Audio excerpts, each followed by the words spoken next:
AT Sippers. Happy Juneteenth. Our real freedom in Texas. Happy Friday.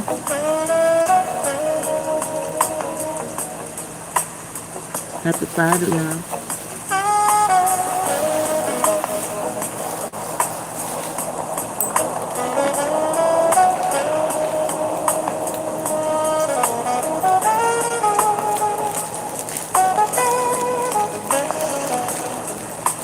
Happy Friday.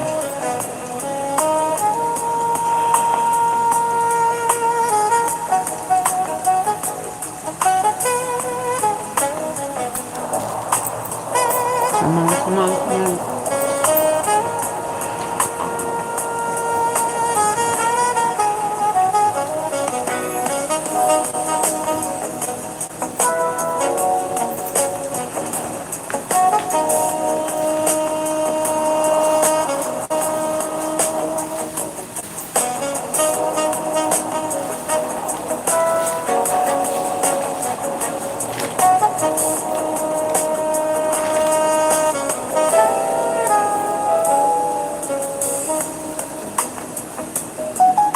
They releasing the tapes, some of the tapes on Carmelo Anthony.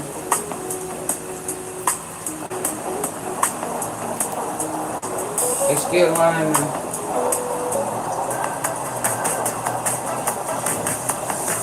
Still lying. Hi PC40, hey Cynthia. They releasing what they still want to release. They not releasing the full video footage. And if that's what they showed, I'll talk about it tonight.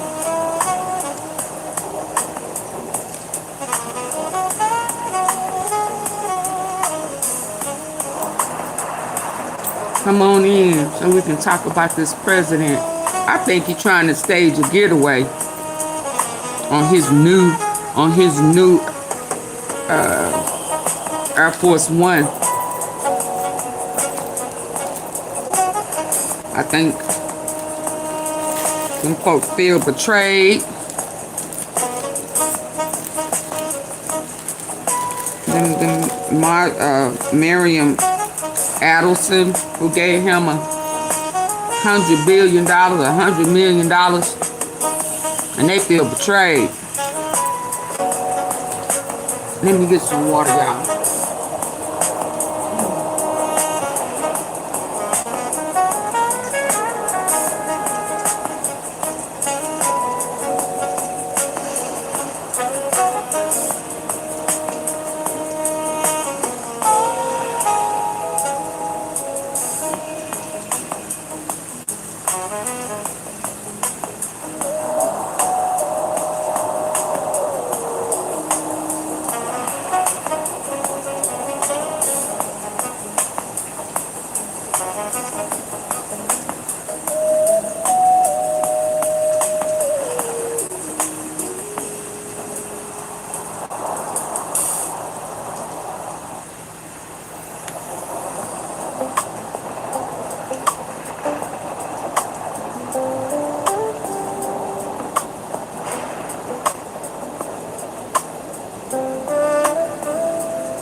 one of the guys that I watch on the Hey Joe, on a different platform, on a different site, he's always so informative. And he made mention of this new Air Force One, and Trump is supposed to be going somewhere, I think, on the... I copied that 2 or 3 times, didn't I?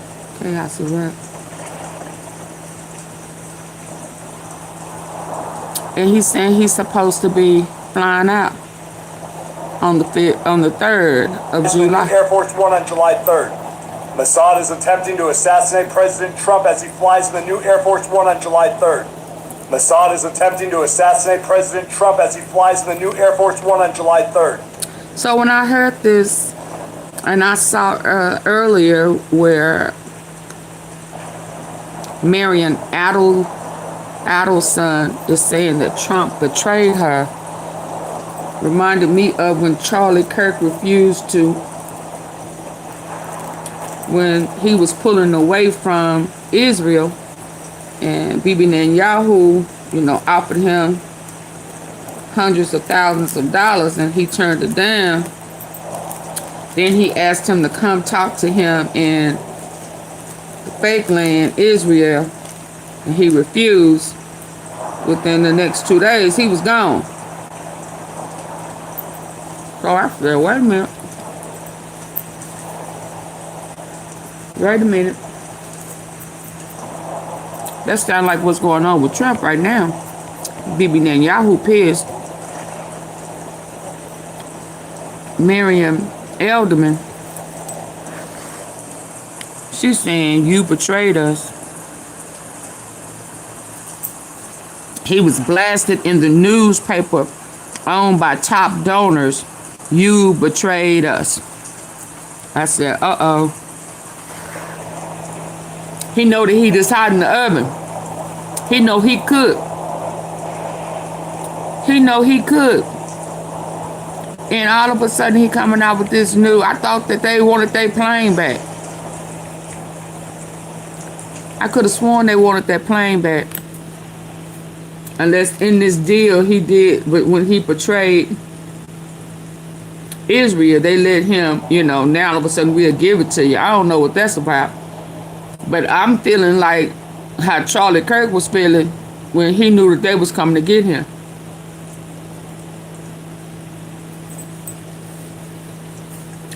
I said, uh-oh. They feel betrayed.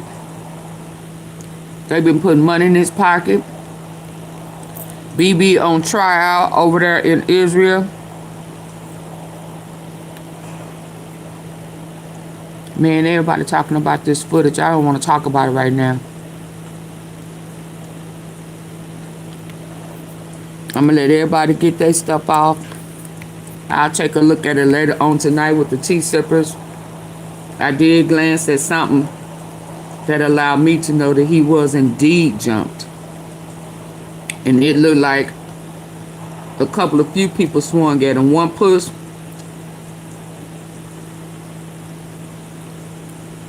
And a few of them did something as well. But I'll show y'all tonight.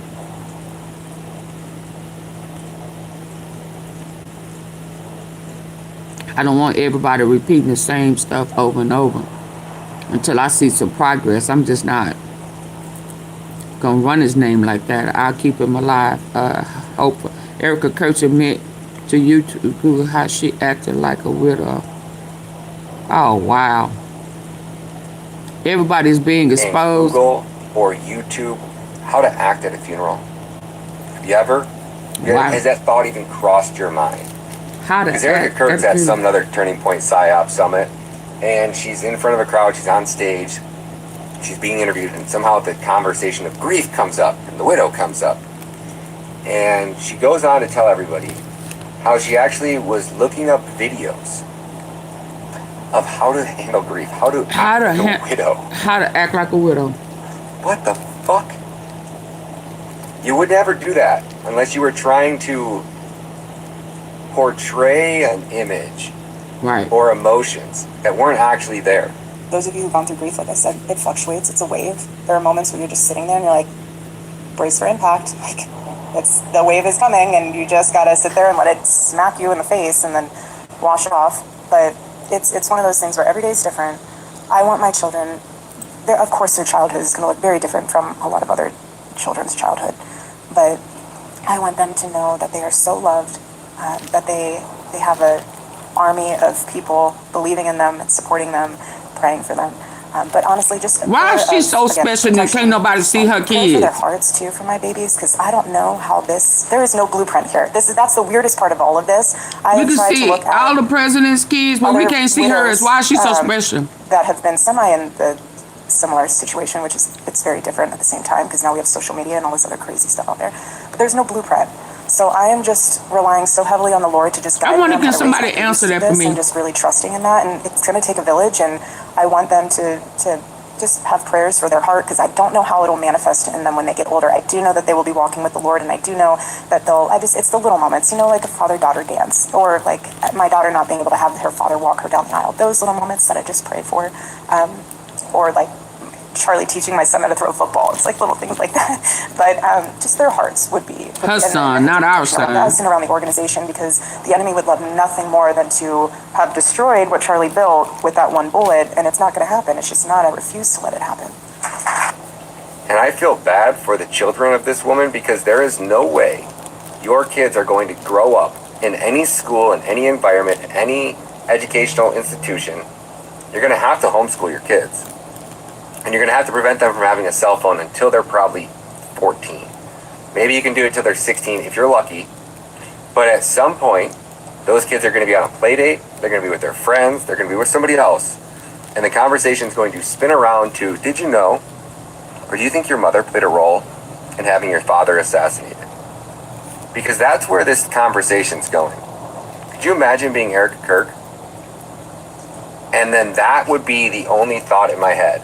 Is my children are going to grow up, and they're going to know that their mother had their father assassinated, or played a role with it, or helped cover it up, or took over his organization, some type of hostile takeover, and drove that fucker directly into the ground, or into the cemetery.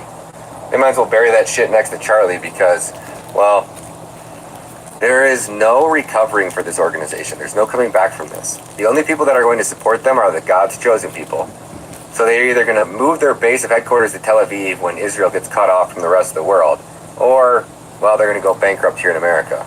Because, I don't see this organization sticking around much longer in its current state of things. But they embezzling money, though. So I don't know if you've seen the bombshell that Project Constitution just dropped from Erica Kirk, but it's pretty interesting, okay? Let me ask you this. Have you ever had a family member that you've lost that you're really close to? Did you ever get on YouTube or any social media platform and Google or YouTube how to act at a funeral? The girl's hard. Everything she do is an act. Mind? Because Erica Kirk's at... Everything she do is an act. Hold on, let me... Yeah.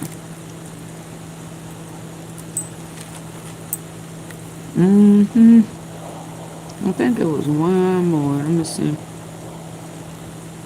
I thought about him with this plane. I ain't gonna even lie.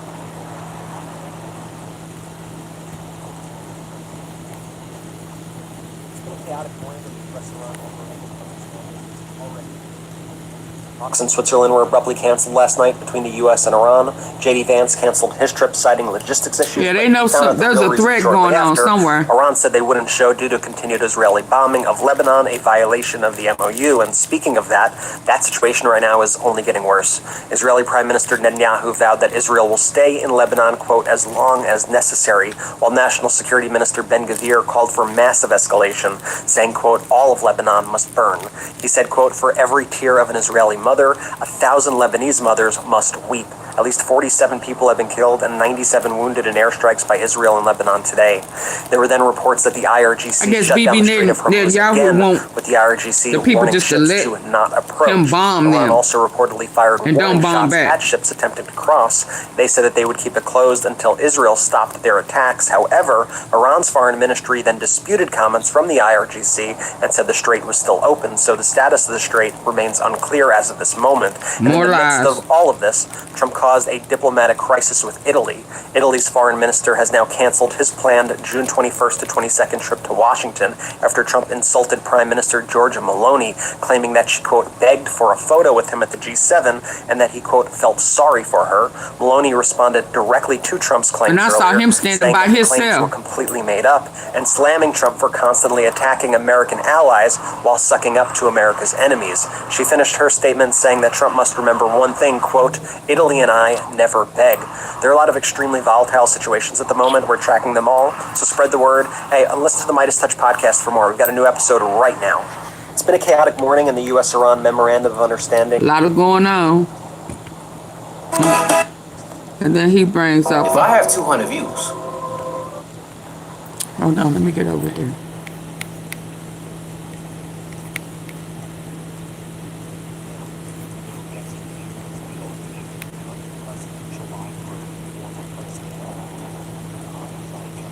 Stay the hell away. All of the former living presidents and first ladies joined forces yesterday to send a powerful message to Donald Trump. You are not like us. Stay You're the not like hell us. away.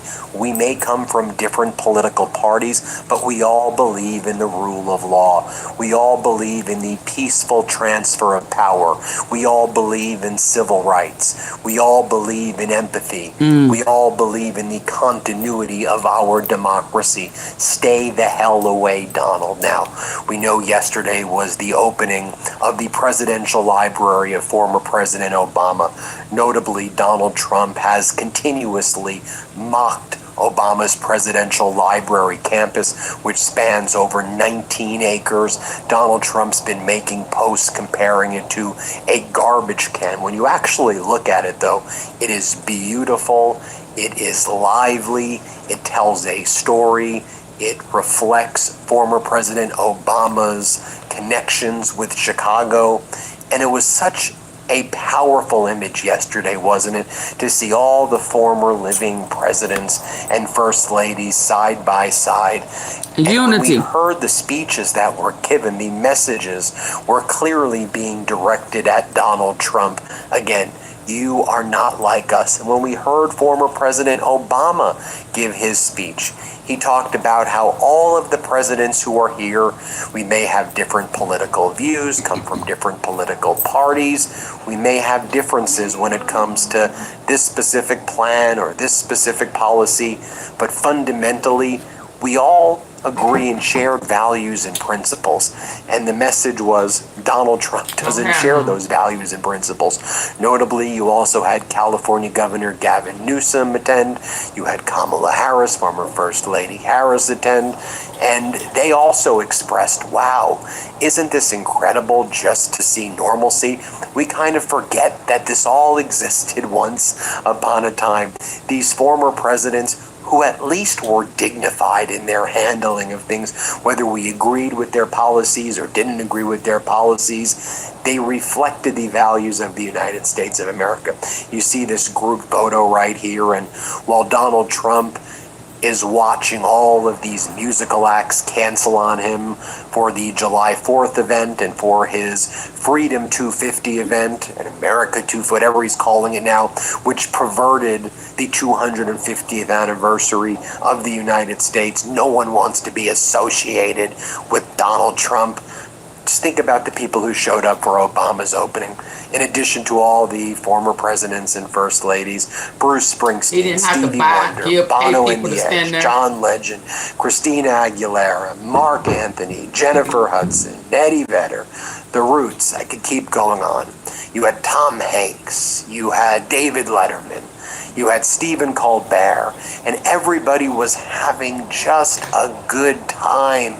Everybody was there supporting each other, and it was definitely an incredible thing to watch. Meanwhile, Donald Trump is watching the reflecting pool fill up with disgusting green algae, and now the hydrogen peroxide poured into this green sludgy swamp has taken the blue paint on the bottom and destroyed that, so it looks like when you look in the reflecting pool, you have these like mutant stingray looking things. That's the blue paint, all over. I mean, it looks like they're like living weird creatures that are under there. It is very deranged. And state regime media, which calls itself Fox, was livid at what they were seeing in Chicago. What a beautiful library it was. What a beautiful ceremony it was. Seeing all of these former presidents reflect such love. Yeah, I bet I'll you share was this hot. with you as well. This is how the event was described. I'll just show you 20 seconds of it about how Donald Trump was specifically not invited. Let's play this clip. Celebration of community. A community hub with a playground, recording studio, and basketball court. Among those at the grand opening, former Presidents Biden, Clinton, and Bush, though not President Trump, who wasn't invited. Obama seemed emotional as his wife Michelle recounted his legacy and said she hopes the center brings optimism to the country. Meet Final Draft Cloud, the new online version of the world's #1 selling screenwriting software, used by 95 Republicans, demos, and reps Then was standing the in George W. perfect Bush harmony. Presidential Center posted the following message. For the last 13 years, the Bush Center has proudly carried the flag as the new kid on the Presidential Center block. Today, the Barack Obama Presidential Center takes on that role. On behalf of all of us at the Bush Center, congratulations to the Obama Foundation team. Take it from us. Once the pomp and circumstance of opening passes, the real fun begins. Serving the American people and guests from around the world. We'll be cheering you on from Dallas, the 43rd president and the 44th president at the dedication of the George W. Bush Presidential Center, April 25th, 2013. This is the photo that you see of former President Obama. The continuity with former President George W. Bush. Now, folks, let me be very clear. I personally believe, and I'm sure most of you do as well, that George W. Bush was a terrible president. But I will say this, the way he has conducted himself afterwards was with dignity. And for all of my criticisms in real time, although I was in college when George W. Bush was in office, and I think I was just starting law school as well, for all of my criticism in real time back then, what I would do right now to have him over Donald Trump, right. And that's saying a lot right now, because at least in him, it was someone who I didn't doubt, at least understood that we had a constitution and liked our constitution in any event. With all of these former presidents there at the presidential library, this was to me the most powerful part of what former President Obama said. It was part of the message that we heard from all of these former presidents. We may have our differences, but we stand for democracy and these enduring values. Watch what Obama said here. Play this clip. A belief in the intrinsic dignity and worth of all people, and that no one is above the law or beneath its protection. A belief in checks and balances in our government and an accountability that comes with it, an independent judiciary and a robust free press. A belief that our military and law enforcement owe allegiance not to any president or political party, but to the people and our Constitution. A belief in the peaceful transfer of power after the people have spoken in fair and free elections, recognizing that in a large, complicated society like ours, no group or faction gets its way 100% of the time. And a belief that qualities of character, honesty, integrity, kindness, compassion, a sense of duty and honor. Hey, Brian. Those things matter in our public dealings, just as they do in our private lives. These are not,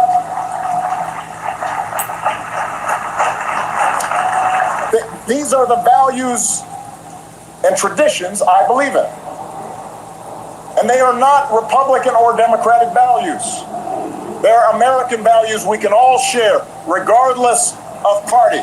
Values every president here today, as different as we are, has tried our best to uphold.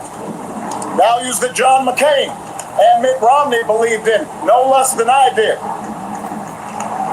It is our greatest inheritance.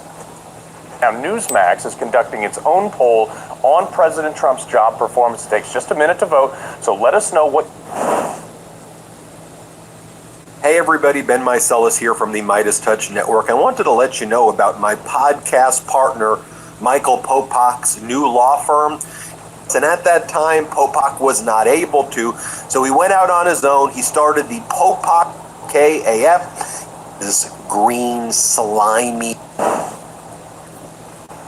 This a pool is a And while Donald Trump is festering in his sludge, his green, slimy, swampy... That water's supposed to be blue. Symbolism is there. Fraudy, corrupt world. Then you have former President Biden going on Jay Leno's garage. Did you see this? I mean, you have Donald Trump who can't even walk. And then you've got former President Biden doing this on Jay Leno's garage. You see this? Here, play this clip. Sounds good.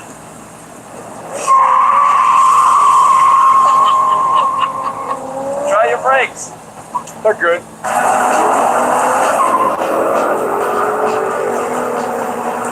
Oh, he ain't 6. And this was such a special moment where former President Biden was speaking about his son, Beau. And when Beau was about to die, Beau spoke to Joe Biden and said, "Dad, don't quit, Dad." This moment made me cry when I was watching this. You should watch the full part of the interview with Biden and Leno, but watch this for yourself right here. Let's play this clip. To Beau's house. So after dinner, Jill said, "I'm going to go home and change." And Beau said, "Can you stick around, Dad?" I said, "Sure." He turned to his wife and said, "Can you take the kids outside for the pool?" He said, "Dad," he said, "I know what you're going to do." He said, "Dad, I'm not afraid of dying. It'll be okay. I know I'm going to die. All right." He said, "But Dad, I know what you're going to do. You're going to quit when I die." I said, "Oh," he said, "Dad, look at me." With his bicep. He puts his, "Look at me, Dad." Somebody said, "God damn it, don't look at me, Dad." I said, "Give me your word as a Biden. You will not quit when I die. Give me your word." I said, "Beau," he said, "Dad, give me your word, God damn it." So I'll give you my word, Beau, I will not quit. Because I plan on quitting. And that's why I wrote that book, Promise Me, Dad, right? And as I mentioned, state regime media was livid and jealous. Here you have the hosts like Kennedy saying, "Oh, Obama wants a bunch of attention." Here, play this clip. So Biden's not going to have it. Clinton doesn't care. He's already soiled every room in his presidential library. Bush has cost half as much. No one talks about it. That's all he's ever wanted for his post-presidency. And Obama wants a bunch of attention. It's negative, and that is going to break his narcissistic heart. All right. Jesse Waters He was fought from a flipping out. narcissist. Let's play this clip right here. That is Barack Hussein Obama. You know, they got on President Trump for building monuments to himself and then inviting entertainers to come sing. He was doing that for the American people. He was doing that for America 250. Barack Obama built a monument literally to himself and then had U2 come and sing to him, and the liberals love it. When Trump does it, they sue. They try to block it. They try to defund it. But when Barack does it, it's all good. It's all good. Barry deserves it. You know, what was missing, Jessica, from the libraries is a floor devoted to Kenya. And by the way, not in the library, birth certificate, not even the long form, Jessica. What are we going to do? Luckily, our current president is still getting to the bottom of that one. Every living president has a library. Everyone has an opening ceremony. Everyone has friends, performances, whatever it is. We will watch when Trump opens it's Miami, right? That his library is going in there, and he'll have Vanilla Ice and Kid Rock. And you guys will say that you've never heard such a beautiful rendition. Yeah, but we don't try to shame the entertainers out of doing this event. Every time a person tries to sing for Trump, you guys call his publicist and embarrass him into getting out. Well, first of all, there's a natural surge from fan bases that they don't want these entertainers playing at a co-opting of America's birthday turning into a Trump rally, which is exactly what Trump is doing. He's now said that it's going to be the greatest Trump rally of all time when it's supposed to be about celebrating what we've done over the last 250 years. Why are you saying bye, Joe? What did Carlos say? She can't go out there and do that when it is just a celebration of Donald Trump in the same way. That is very different from the library. Whoever goes to the library, that is about Trump, and this was about Obama. But the guy has a 57% approval rating, the highest of any living president serving. And again, as I reflect on Donald Trump and the former presidents, I just think yesterday Donald Trump couldn't even attach or latch the Congressional Medal of Honor. And I think about the split screen of former President Biden, the dignity with which he gave the congressional honor versus what I saw in Donald Trump yesterday. Here, let's play this clip right here for everybody so they can see for themselves. Let's play it. They're unstoppable on the field. You're unmovable from the couch. Lock in with 30%.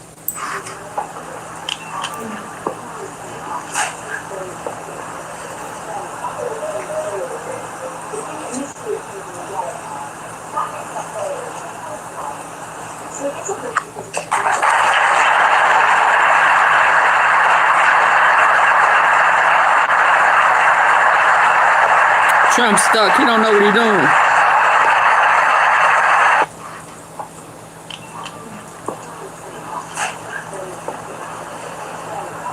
Look at the dodo.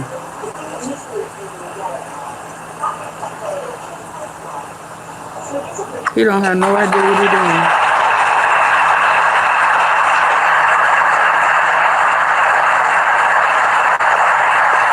He don't know how to do nothing with his hands except play with Play-Doh.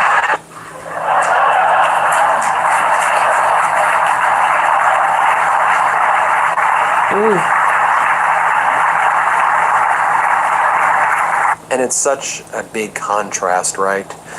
The humility, the purpose-driven speeches that you heard at Obama's presidential library versus Donald Trump yesterday, all alone, cognitively, physically rotting before eyes, cuts on his hands, swollen legs, can't walk straight. A box of golden pages. And then Donald Trump saying, I want the congressional honor for me. Hey, I deserve this medal. I deserve this medal. Watch what Trump said. Let's play. Other than that, it's another day in paradise. What's so old? Well, thank you very much. What's so old, Carlos? Okay, well, take your bullshit ass on someplace else. Then why you here? Why you here? Go over there where you believe in PDFers, where grown men play with babies, eating them and screwing them.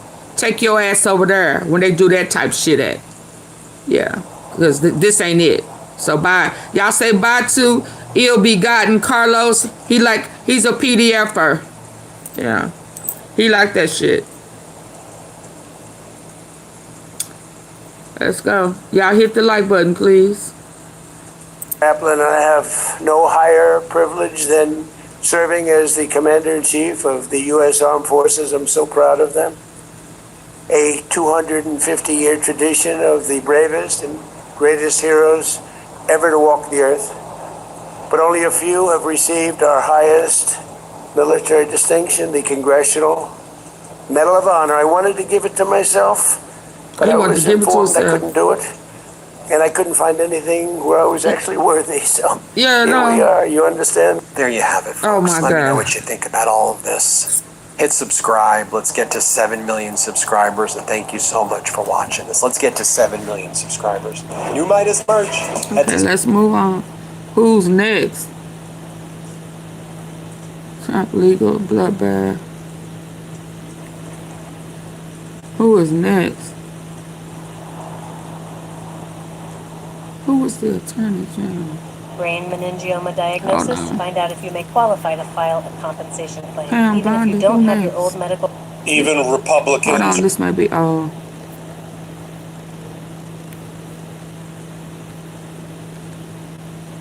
Yeah.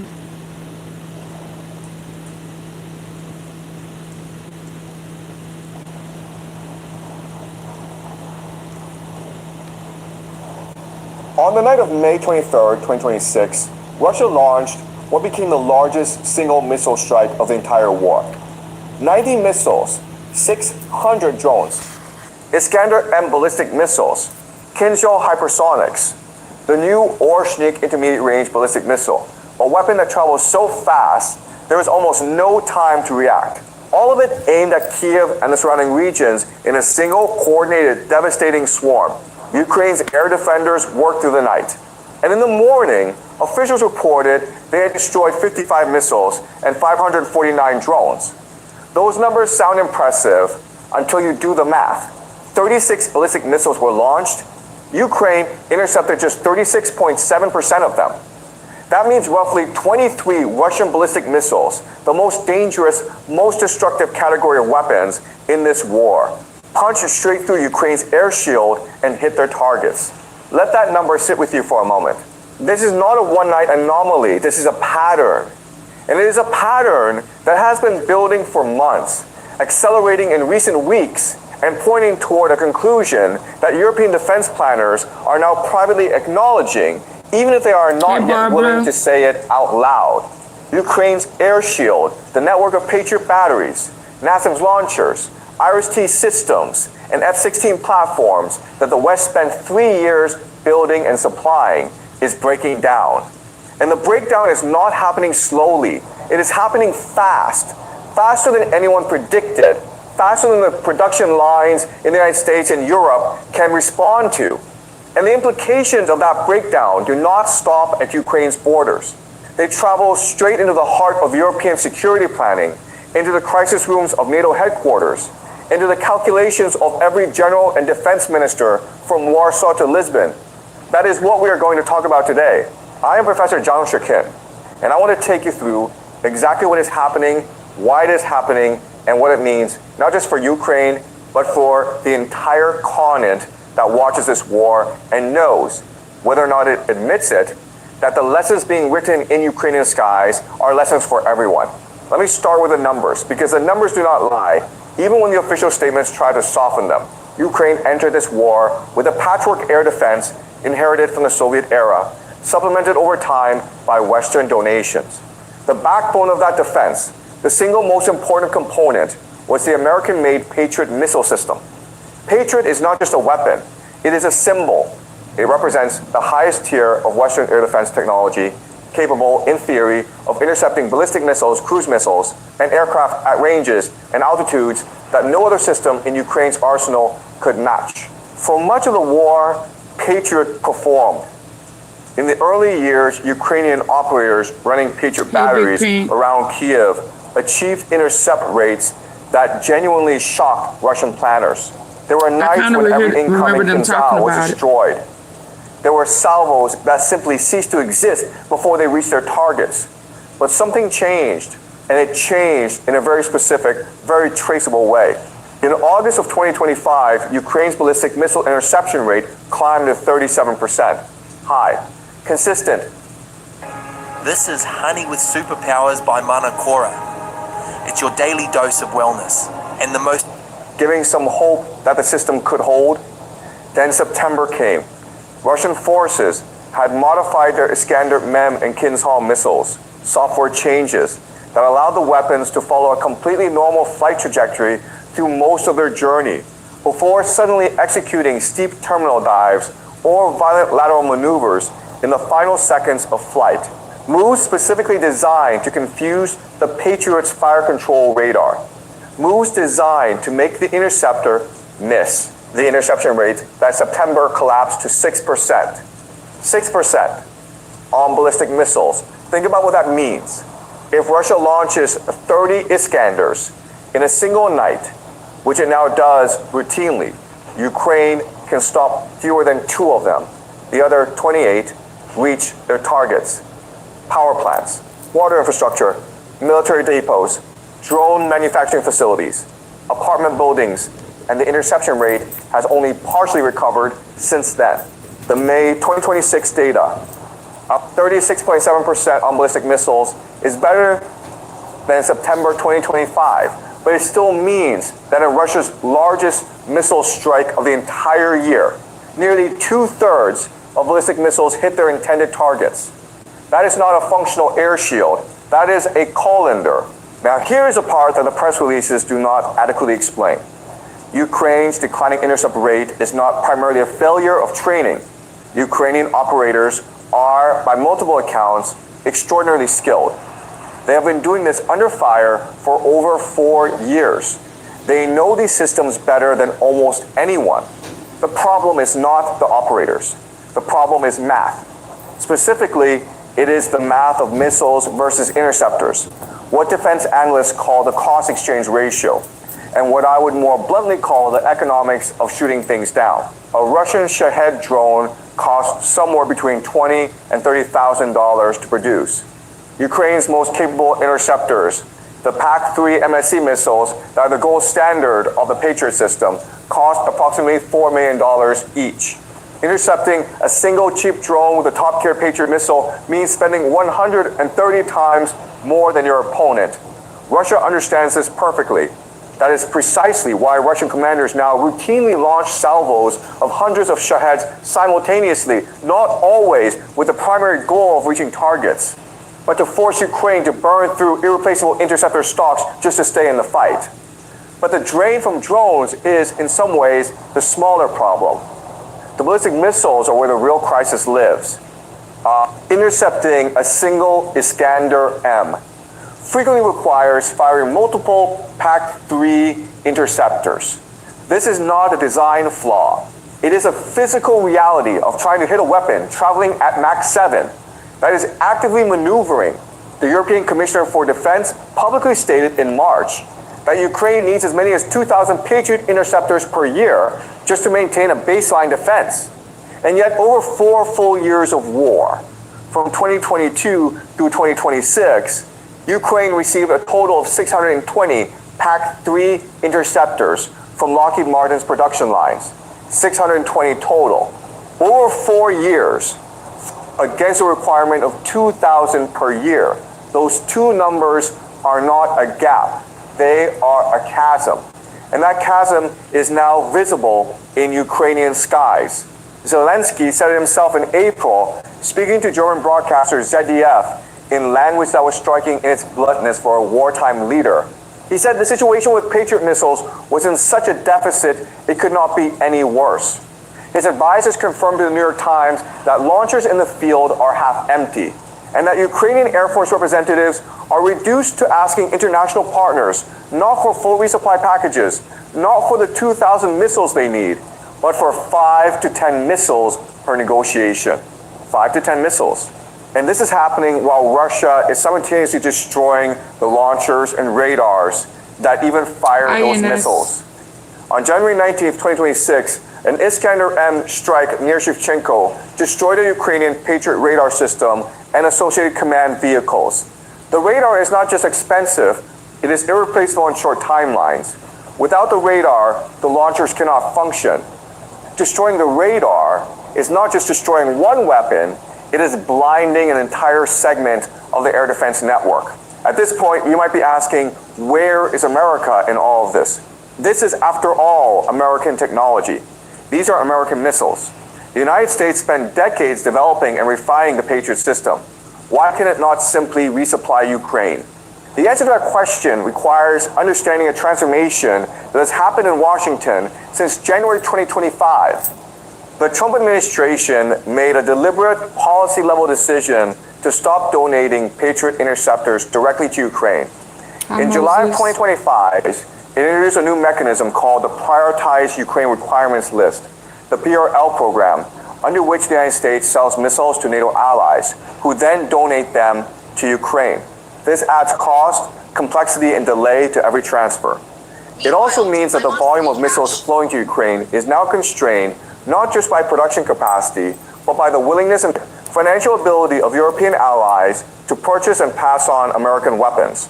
J.D. Vance, speaking in April 2026, described ending aid to Ukraine as one of the administration's proudest achievements. That tells you everything you need to know about the policy direction. Meanwhile, the Middle East has made everything worse.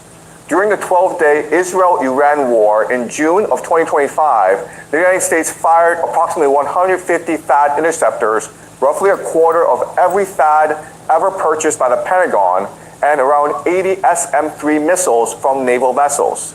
The conflict consumed somewhere between 20 and 50% of available THAAD stocks and up to 20% of SM-3 inventories. These are not Patriot missiles, but they come from the same constrained defense industrial base. Every missile fired over the Persian Gulf is a missile that cannot be redirected to European security needs and production. The total global production of Patriot interceptors currently stands at approximately 850 per year, all variants, all customers worldwide. It is expected to reach 1,130 units by 2027 and perhaps 1,470 by 2029. Even in the most optimistic scenario, even at full projected output, the entire world produces fewer Patriot interceptors in a year than Ukraine alone needs. This is not a supply chain problem that can be solved by working harder. This is a structural production ceiling that will take years to lift, if it can be lifted at all. So Europe is watching this, and Europe knows. I want to be precise about what European officials know and how they are processing it, because the public statements and the private conversations are quite different things. Publicly, European defense ministers speak of increasing support, of scaling up contributions, of the PRL mechanism, of European solidarity. These things are real. European partners genuinely provided the majority of military assistance to Ukraine throughout 2025, a remarkable shift from the early years of the war when American support was central. But privately, the picture is more sobering, because the same production constraints that limit America's ability to supply Ukraine also limit Europe's, and in some respects, Europe's constraints are more severe. Consider the scale of Europe's own air defense gap. The European NATO members, who are now being asked to fund and supply Ukraine's Patriot stocks, these same countries have their own critical shortages. McKinsey's February 2026 defense dashboard, drawing on official procurement data from across the alliance, found that equipment stocks in European NATO countries are still below their 2021 levels. They have donated weapons to Ukraine. They have signed new procurement contracts. They have launched emergency production programs. And the collective equipment inventory has still shrunk. The spending is real. The output is not keeping pace. GlovSec's 2026 annual battle readiness report on NATO's eastern flank was unambiguous. Europe fields a fraction of the needed air defense capacity. The report found that while frontline states from the Baltic to the Black Sea have made genuine progress since 2022, readiness remains uneven and in some cases fragile due to persistent gaps in sustainment and industrial capacity. The production map for Europe's air defense is almost as stark as Ukraine's. Europe's only homegrown long-range alternative to Patriot is the Franco-Italian SAM/T system.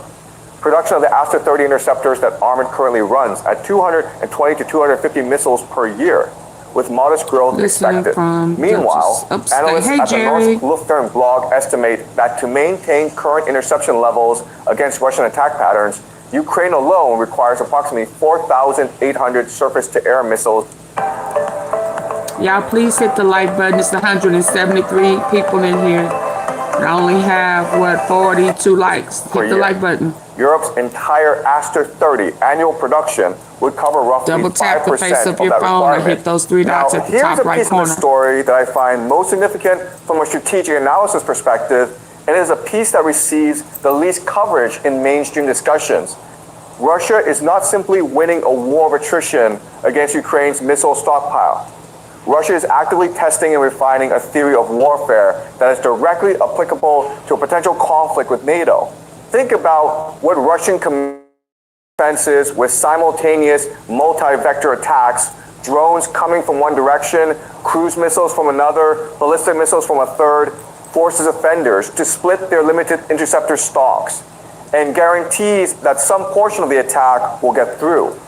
The May 2026 strike was not just the largest of the year. It was a current interception levels against Russian attack patterns. Ukraine alone requires approximately 4,800 surface-to-air missiles per year. Europe's entire Aster 30 annual production would cover roughly 5% of that requirement. Now, here's a piece of this story that I find most significant from a strategic analysis perspective, and it is a piece that receives the least coverage in mainstream discussions. Russia is not simply winning a war of attrition against Ukraine's missile stockpile. Russia is actively testing and refining a theory of warfare that is directly applicable to a potential conflict with NATO. Think about what Russian commanders have learned over the past 4 years of this campaign. They have learned that saturating air defenses with simultaneous multi-vector attacks, drones coming from one direction, cruise missiles from another, ballistic missiles from a third, forces offenders to split their limited interceptor stocks, and guarantees that some portion of the attack will get through. The May 2026 strike was not just the largest of the year. It was a laboratory experiment in layered saturation warfare run at operational scale against a real adversary with real air defense systems. They have learned that cheap weapons can bleed expensive defenses dry. Every Shahed drone that forces Ukraine to fire a PAC-3 interceptor is a strategic win for Russia, regardless of whether the drone reaches its target. The drone costs $30,000. Wow. The interceptor costs $4 million. Wow. Russia can sustain that exchange ratio indefinitely. Ukraine cannot. They have learned that software upgrades to ballistic missiles can defeat Patriot's fire control systems. The terminal maneuvers that drove Ukraine's interception rate from 37% to 6% in a single month were not a massive engineering program. They were software changes. Elegant, relatively low cost, devastatingly effective software changes. And if they work against Ukraine's Patriots, they will work against NATO's Patriots.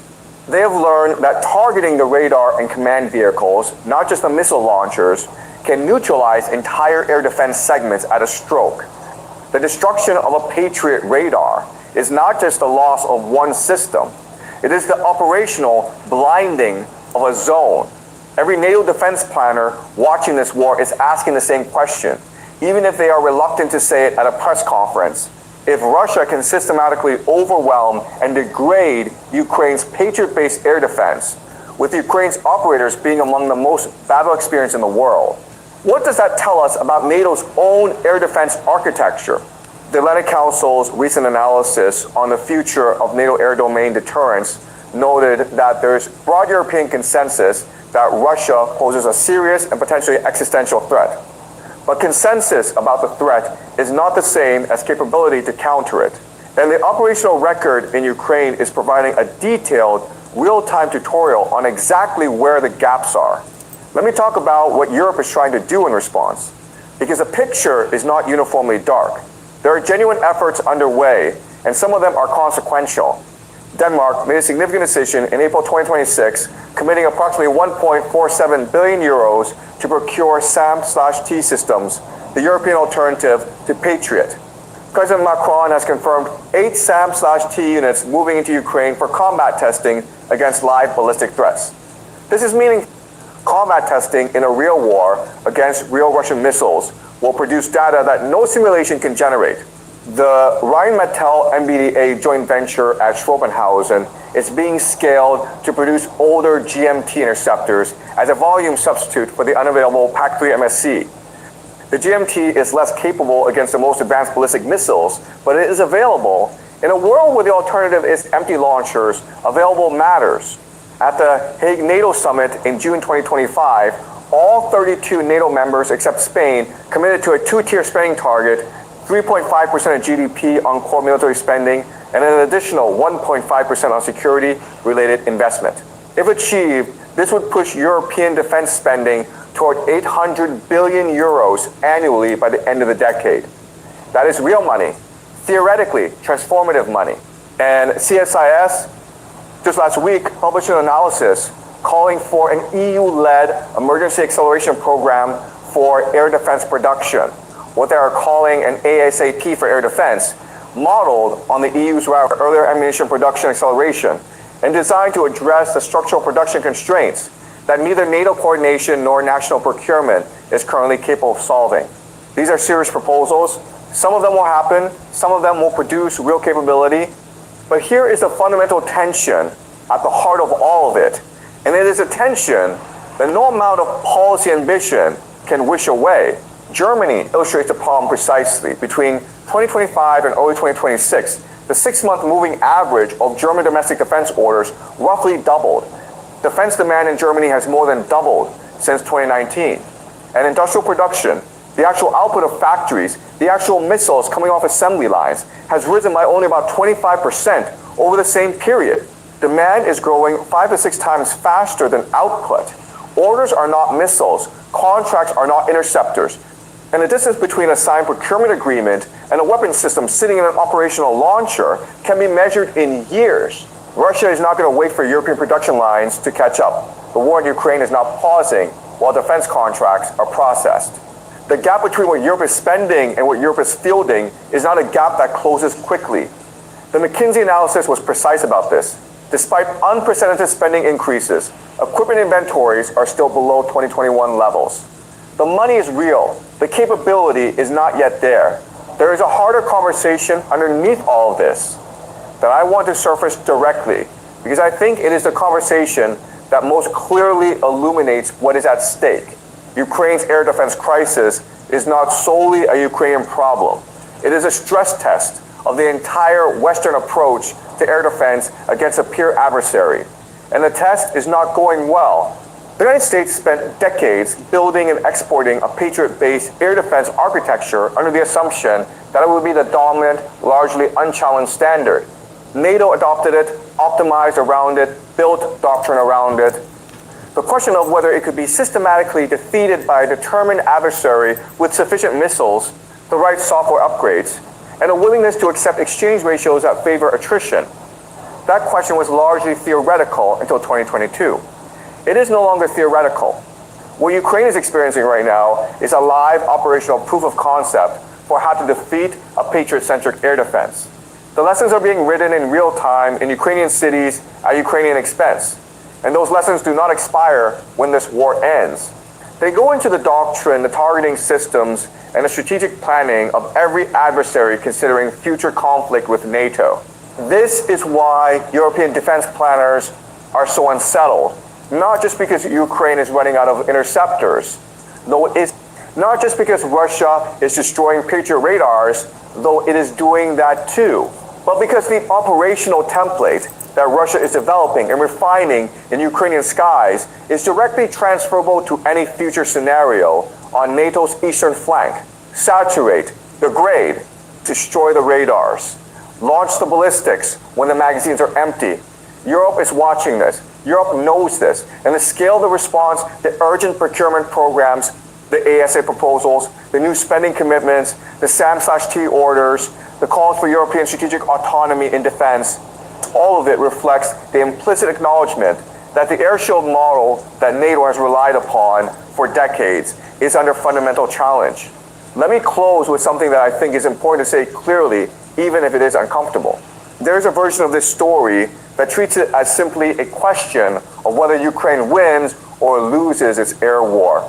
And certainly, that question matters enormously for the Ukrainian people who live under these attacks, who shelter in subway stations while its scanners fall, who go to work in the morning not knowing whether the drone wave will come tonight or at 3 a.m. But the larger meaning of this story goes well beyond Ukraine's immediate situation. We are watching in real time the emergence of a new operational reality in high-intensity warfare, a reality in which even the most advanced Western air defense systems, operated by skilled crews, supported by significant alliance resources, can be systematically degraded by an adversary willing to invest in attrition warfare, software adaptation, and mass. A reality in which production capacity, the boring, industrial, unglamorous business of actually making interceptor missiles in factories turns out to be a more decisive strategic variable than any particular technological capability. A reality in which the economics of attack versus defense, for the first time in decades, appear to favor the attacker. Europe is beginning to grapple with this. The spending commitments are evidence of that. The urgency of the CSISA proposal is evidence of that. The quiet, serious conversations happening in defense ministries across the continent are evidence of that. But grappling is not the same as solving. And the gap between recognizing a problem and generating the production capacity, the doctrine, the investment, and the political will to solve it, that gap is enormous. It is measured not in months, but in years, possibly in a decade. Ukraine does not have a decade. It may not have a year at the current trajectory. And Europe, watching this, knows that the lesson of Ukraine's air shield is not simply a lesson about what happened there. It is a lesson about what can happen elsewhere. There you go. The systems it relies upon in a conflict it is not yet ready for. The air shield is breaking. Europe knows. The question now is whether knowing is enough to act, and whether acting can happen fast enough to matter. That is all for today. If you want to go deeper on the production numbers behind Europe's air defense gap, the specific capabilities of the SAM/T system versus the Patriot architecture, or the strategic implications of the Russian IRBM that Russia deployed in this conflict, those analyses are coming. Subscribe, and we will work through this together because this matters. And the more people who understand it clearly, the better the conversations that follow will be. When my streaming... Let's see where I'm going next. Hold on. Y'all, it's 148 people in with me. Can I get y'all to hit the like button?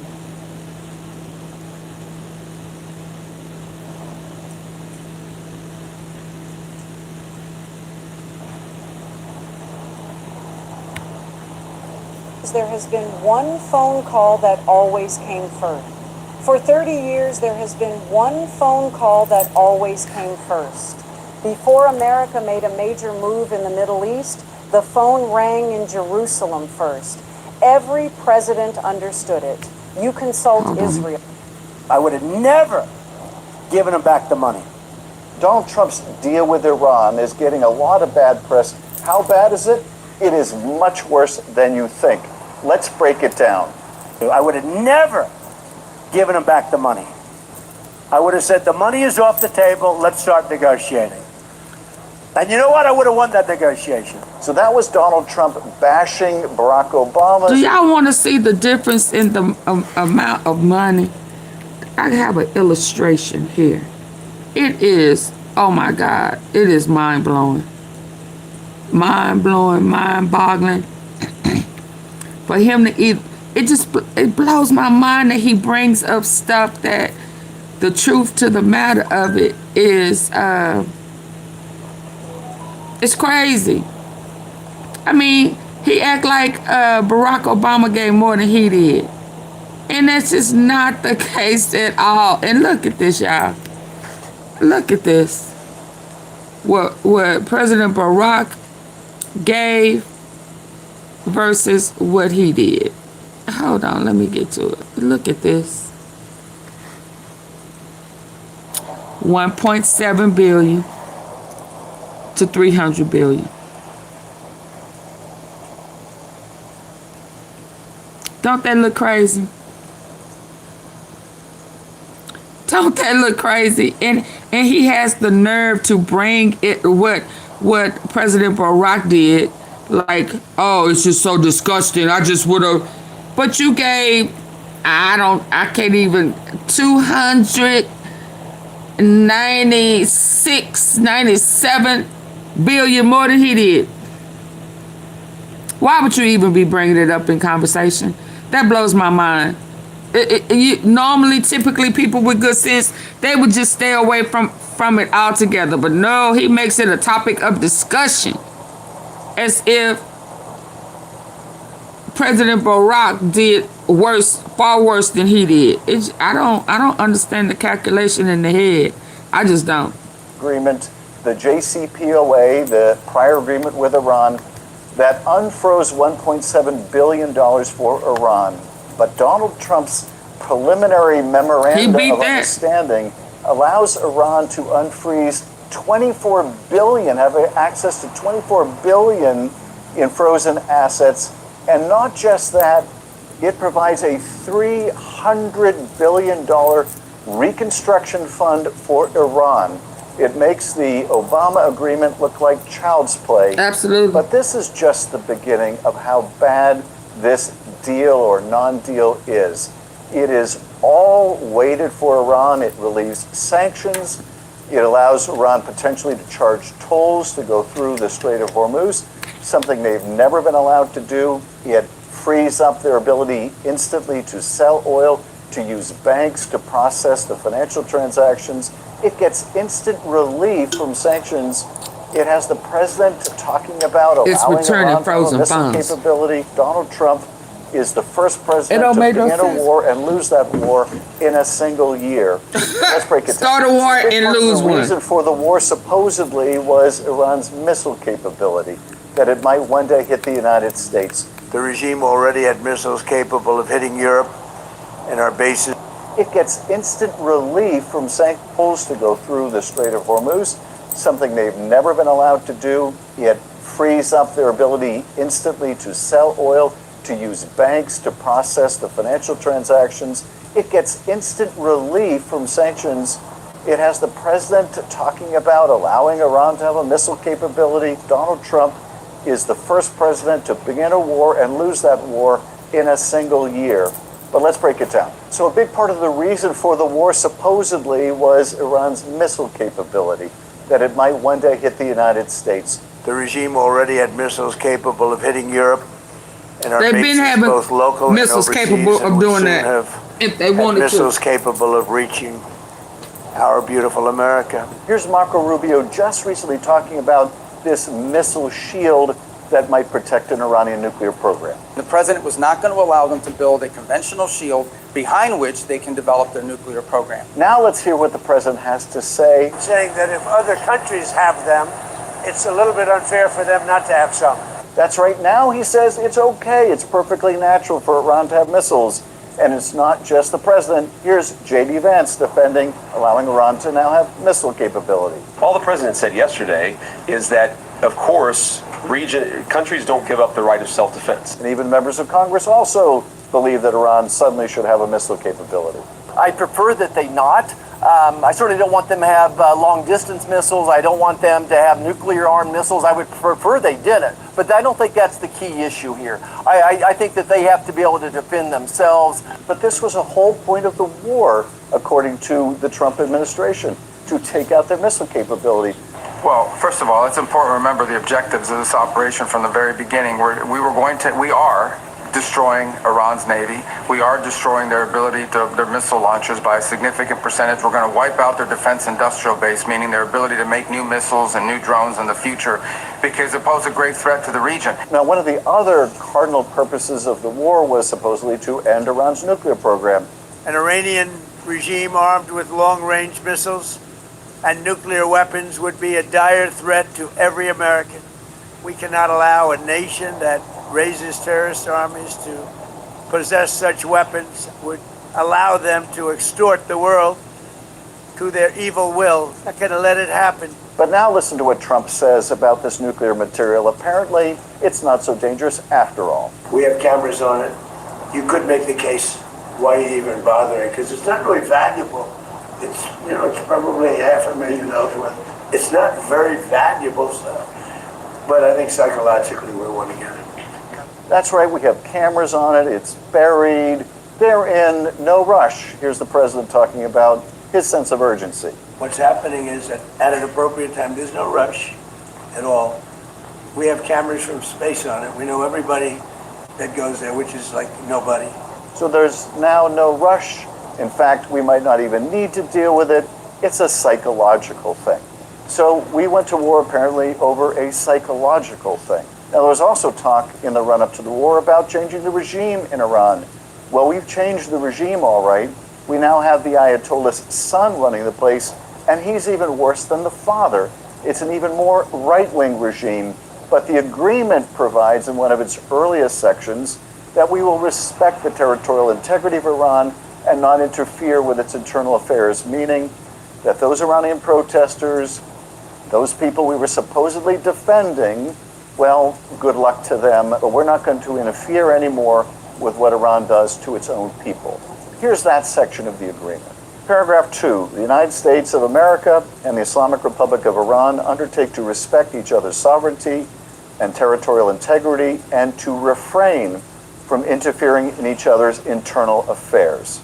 That is a dramatic sea change, and if it represents the president's willingness, as we have seen in Nicaragua and other places, to basically allow a corrupt regime to continue oppressing its people once the president gets what he wants, and here he got nothing, well, it is a terrible turn of fate for the Iranian people. Paragraph 3 of the memorandum says that the United States and the Islamic Republic of Iran commit to negotiating and achieving the final deal in maximum 60 days, extendable with mutual consent. The idea that in 60 days they're going to work out a nuclear agreement is so implausible, particularly when Iran understands that the last thing President is going to want to do as we get even closer to the midterms is start the war up again, drive up oil prices even higher.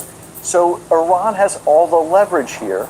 And given how the president is already talking about the nuclear threat, basically downplaying it, we know that we're likely to see either some kind of a face-saving agreement to make an agreement in the future, another extension, or no agreement at all. This will mean that ultimately we have far less protections than we had under the JCPOA negotiated by Barack Obama. Paragraph 5 of the agreement is one of the most disturbing paragraphs. In it, the memorandum says, upon the signing of this MOU, the Islamic Republic of Iran will make arrangements using its best efforts for the safe passage of commercial vessels with no charge for 60 days only from the Persian Gulf to the Sea of Oman and vice versa. What this is suggesting is that after 60 days, Iran for the first time might be able to charge fees and tolls for ships passing through the strait. Now that violates all of the international principles of freedom of navigation. That will give Iran a revenue source in perpetuity. Iran now knows tragically as a result of Donald Trump's war that it can close off the Strait of Hormuz, that it has that kind of leverage even after a massive bombing attack by the United States. Now Trump was asked what's to prevent Iran from charging fees after the 60 days, and what he said should not give us any kind of comfort about that. Here he is. The thing that's going to stop them from doing that, because you can't cover everything in a document, is common sense. They don't want to get bombed. They don't want to get hit. So what's going to stop them? Common sense. So we're relying on common sense. Well, I don't know about relying on the common sense of the Iranians, but given the parameters of this deal, the president himself has no common sense. Not to believe that the Iranians can be taken at their word, and not to believe that the release of the frozen funds, of sanctions, etc., is going to be some kind of inducement to Iran to make concessions later when we're giving all these things up on the front end. That doesn't reflect any kind of common sense I'm aware of. So this only further empowers Iran by even leaving the door open a bit to the idea that it can charge tolls or fees. This is a terrible new concession to Iran. Paragraph 6 is even more striking. It provides the United States of America undertakes with regional partners to develop a definitive, mutually agreed plan with at least US dollars 300 billion for the reconstruction and economic development of the Islamic Republic of Iran. This is staggering, and by some estimates, about half of that money has already been committed. So as a result of Donald Trump's war in Iran, the world is going to be investing $300 billion to rebuild Iran?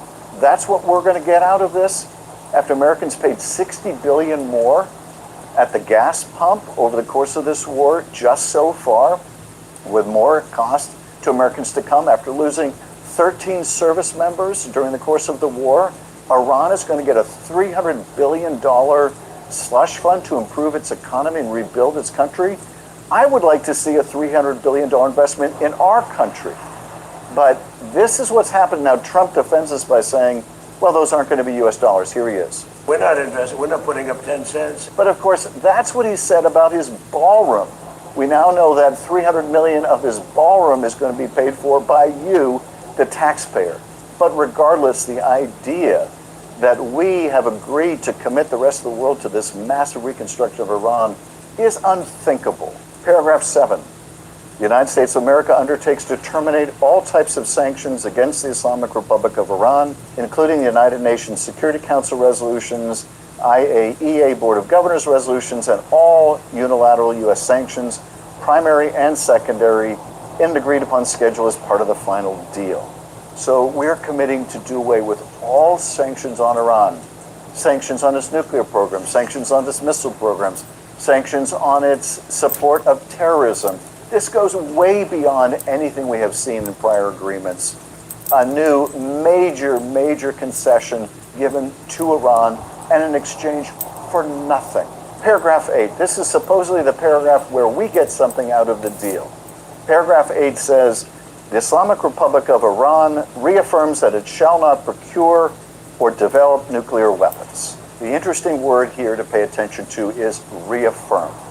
Basically, the Iranians are affirming what they've already affirmed. Whether you can believe it or not believe it, they're merely stating what they've always said, that they're not going to develop nuclear weapons.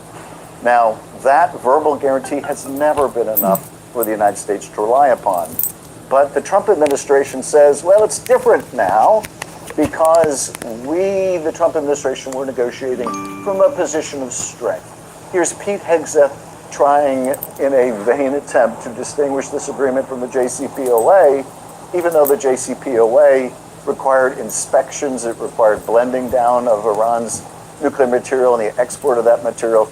But here he is trying to distinguish the one promise from the next promise. I would say one key difference you got to point out between this agreement and others is this was born of strength, of American action. JCPOA came from a bunch of begging and talking. Yeah, that's some position of strength we're negotiating from. Let's look what that strength got us in paragraph 10. The United States of America undertakes that immediately upon signing of this MOU and until the termination of sanctions, U.S. Department of Treasury will issue waivers for the export of Iranian crude oil, petroleum products. Okay, so listen, stick to the person that we're talking about. We are not talking about Adam. He has an opinion. He's an official, so let him rock. I mean, y'all kill me moving the goalposts. We're talking about Trump. Did you see the title? Get your ass up out of here. Quit moving the goalposts trying to make Trump seem like he a good guy. He is not a good guy. So shut the fuck up with that stupid ass shit. Go somewhere else. He's not a good guy. Stop making excuses for these PDFers. Well, let's talk about Adam. He ain't in no Epstein files. Y'all please hit the like button. I'm sick of these people. Always moving the goalposts. Well, let's talk about the Democrats. No, we're talking about Trump.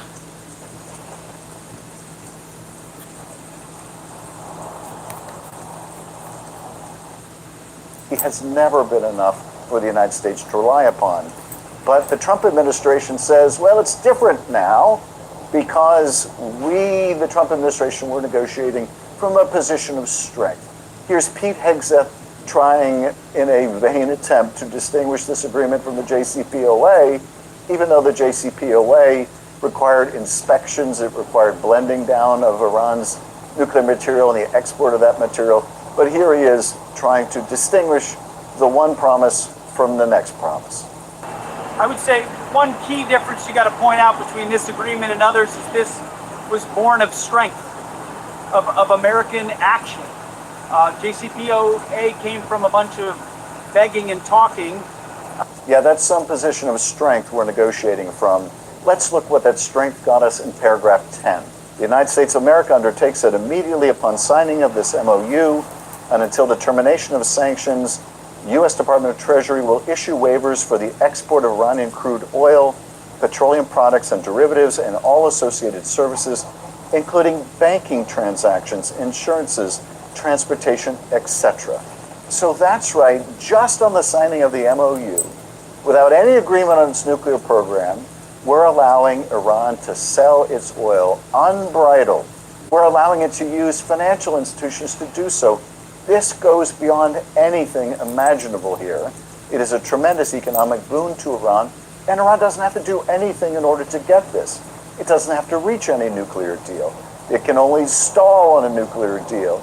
If it stalls on a nuclear deal, it still gets this immediately.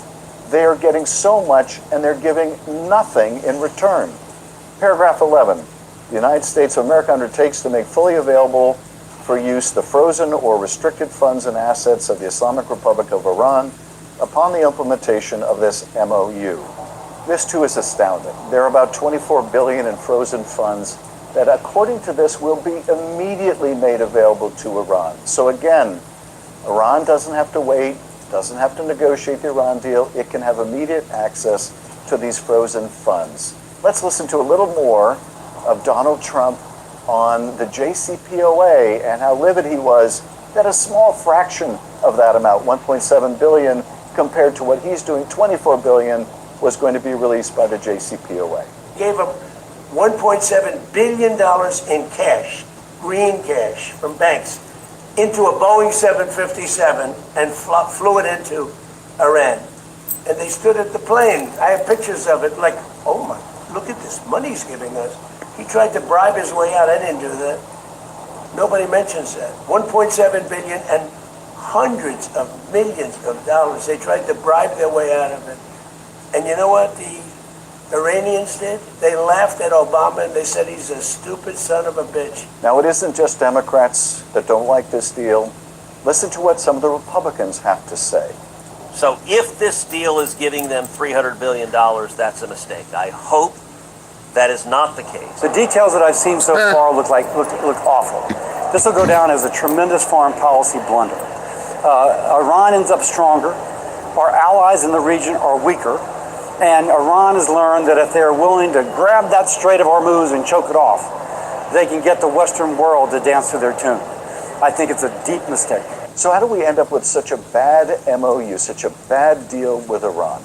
This is the consequence of a president who went to war on his own, who chose to go to war, not when we were attacked, not when there was an imminent threat, because he wanted to.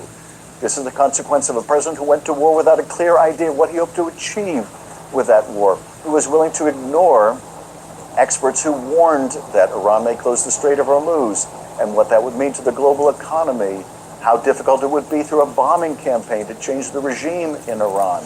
This is the result of an arrogant president, an ill-informed president, an impatient president who doesn't, among other things, have the patience to negotiate an end to that war with a civilization that's 1,000 years old that is used to strategic patience. So we get this terrible deal. It's also the product of incompetence. When you make someone like Steve Witkoff, whose experience is in real estate, when you make him essentially the Secretary of State, or you pull in your son-in-law, Jared Kushner, and deem him an expert on the Middle East, or you appoint as your defense secretary someone like Pete Hegseth. What could possibly go wrong?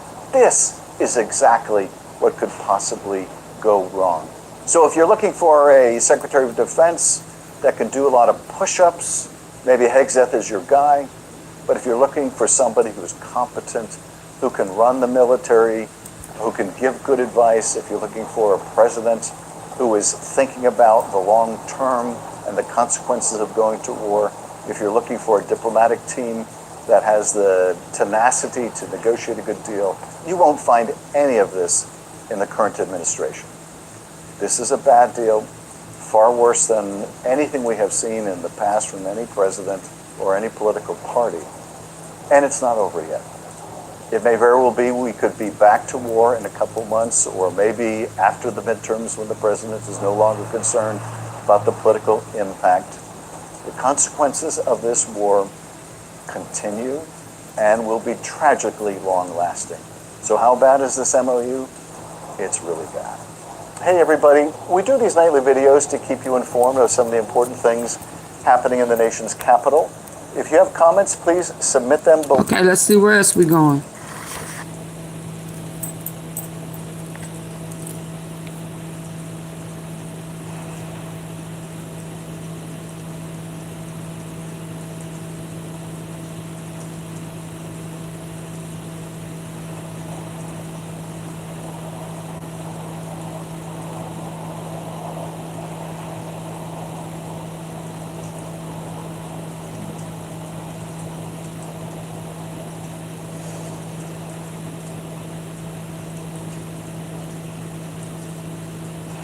Hold on, yeah, I'm trying to see what I had next.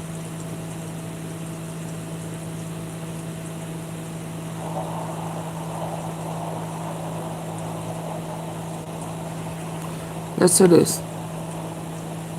Hi, Deborah. Can I ask you a question? Sure thing. How much do you spend on groceries per week? $150, Yep. $200, $200, I think. Like $350. $350? To understand what this agreement, something significant happened in the world of international diplomacy. A deal was struck, one that many believed was impossible just months ago. The United States and Iran, two countries that have spent decades trading sanctions, threats, and military posturing, have signed a formal diplomatic memorandum of understanding. And perhaps most remarkably, the country that made Sirens went off in a northern Israeli border town only hours. Sirens went off in a northern Israeli border town only hours after the world was told this entire war was finally over. Rockets came in from southern Lebanon, the same kind of opening salvo that started this exact pattern of fighting months ago, landing in the same streets that have already been hit again and again throughout this conflict. A peace agreement had just been signed between Washington and Tehran. Markets were celebrating. Oil was moving again through waters that had been choked off for months. And yet here was Hezbollah, firing into Israeli territory, while Israeli jets answered overhead in southern Lebanon within the hour, the same exchange of fire that has defined this front of the war since the very beginning, simply continuing as though nothing on a page hundreds of kilometers away had actually changed anything on the ground. So if the war is supposed to be over, somebody clearly forgot to tell the people actually firing the weapons on the ground tonight. To understand how a signed peace deal and live rocket fire can exist on the same night, you need to understand exactly what kind of agreement this actually is. It is a deal between two governments, the United States and Iran. It is not a deal that Israel signed, agreed to, or had any real seat at the table for, despite having helped open this entire war alongside the United States by striking the very first targets back when this conflict began. And despite having absorbed missile barrages, drone attacks, and rocket fire from multiple directions throughout every single month of the fighting since. Iran's government insists that the agreement requires Israel to pull its forces out of Lebanon. Israel's government insists it never agreed to any such thing, because it was never actually part of the negotiation in the first place, and was never even consulted on the specific wording being used to describe its own obligations. That single contradiction, one side claiming an obligation the other side never accepted, is the fault line running underneath absolutely everything that has happened since the signature went on the page. Israel's response to that contradiction has been blunt and immediate. The Prime Minister has stated plainly that Israeli forces will not withdraw from the security zone in southern Lebanon for as long as the country's own security needs require their presence there. His defense minister went even further in public, declaring that Israeli troops will remain in the security zones across Lebanon, Syria, and Gaza indefinitely, with no timeline attached at all, and that every structure tied to militant infrastructure in those areas, above ground and below it, will continue to be dismantled, regardless of what any outside agreement says, including homes and border villages that have served as staging points for attacks throughout this entire conflict. Israel's far-right national security minister put the sentiment even more directly, stating outright that whatever Washington signed with Tehran simply does not bind Israel's own military decisions, framing the country's continued operations as a matter of sovereign independence rather than something subject to negotiation by any outside power. 3 senior Israeli officials, 3 completely separate public statements made within days of each other, all converging on the exact same answer. This deal does not apply to us. That answer matters enormously because the entire structure of this agreement assumes a unified front that simply does not exist. Iran's foreign minister has gone on record arguing that the real parties to this memorandum are actually the United States and Israel on one side, and Iran and its allied militia on the other, treating Hezbollah as though it were a co-signer with equal standing, rather than an armed group operating inside a separate sovereign country that has its own elected government and its own competing claims about who actually controls its southern territory. Washington has never accepted that framing, and Israel certainly has not either, viewing Hezbollah as a designated terrorist organization rather than a legitimate party to any international agreement. But the practical effect of that disagreement is enormous, regardless of who is technically correct on paper. If Iran genuinely believes that any continued Israeli operation in Lebanon counts as a violation of the broader agreement with the United States, then every single Israeli airstrike against a militant target in southern Lebanon becomes, in Tehran's eyes, a reason to consider the entire deal void. This is exactly the trap this agreement walked straight into within days of being signed. Iran's foreign ministry has now formally warned that a continued Israeli military presence in southern Lebanon would mean the complete annulment of the memorandum it just signed with Washington. That is not a vague diplomatic complaint buried in a press release nobody reads. That is a government putting the rest of the world on notice, deliberately and publicly, that the clock on this entire ceasefire could run out at any moment, triggered not by anything happening between Iran and the United States directly, but by a fight in a third country that neither government fully controls. So what actually happened to spark fresh fighting just as the ink was barely dry on this agreement? Israeli forces struck Hezbollah positions across southern Lebanon, including a vehicle in one rural area that eliminated 2 militants traveling inside it, and a separate strike in another nearby village that killed a third. Hezbollah responded the way it almost always has throughout this entire war, firing rockets back across the border toward Israeli towns that have absorbed this exact kind of attack over and over again since the fighting first began, towns where residents have learned the sound of incoming fire well enough to know within seconds whether to run for shelter or simply keep walking. Israeli air defenses intercepted some of what was fired. Some of it still got through, damaging at least one home and sending residents scrambling for cover in the middle of the night yet again. None of this represents some shocking new escalation in the abstract. It represents the exact same cycle that has defined this front of the war for months, simply continuing to spin even after a signature that was supposed to stop it. Now here is where the story gets genuinely strange, because the loudest voice in this entire saga has not actually been any general or foreign minister. It has been Iran's own supreme leader, breaking his public silence for the first time since being wounded in the opening strikes of this war, in a written statement that read less like a triumphant announcement and more like a reluctant confession. He has not appeared in public or on camera even once since those opening strikes, communicating only through written messages relayed by state media, which alone tells its own quiet story about how this war has reshaped the country's leadership. In this latest statement, he revealed that he personally disagreed with this entire agreement as a matter of principle, and only granted his approval after Iran's president, acting as head of the country's top security council, personally guaranteed him that the rights of the Iranian nation and what Iran calls its resistance front would be protected. In the same statement, he accused the American president of acting out of desperation, using every available form of pressure and leverage to force this agreement into existence in the first place. He closed by warning that any future face-to-face negotiations between Iranian and American officials should never be interpreted as Iran accepting the other side's point of view on anything. Sit with that for a moment, because it is a remarkable thing for a head of state to say in public about a deal he just authorized his own government to sign. This is not the language of a leader celebrating a hard-won diplomatic victory. This is the language of a leader trying to explain to his own hardline base why he allowed this to happen at all, while simultaneously leaving himself every possible exit if the deal eventually collapses. If the agreement somehow produces real benefits for Iran over the coming weeks, he can claim credit for ultimately authorizing it despite his own stated reservations.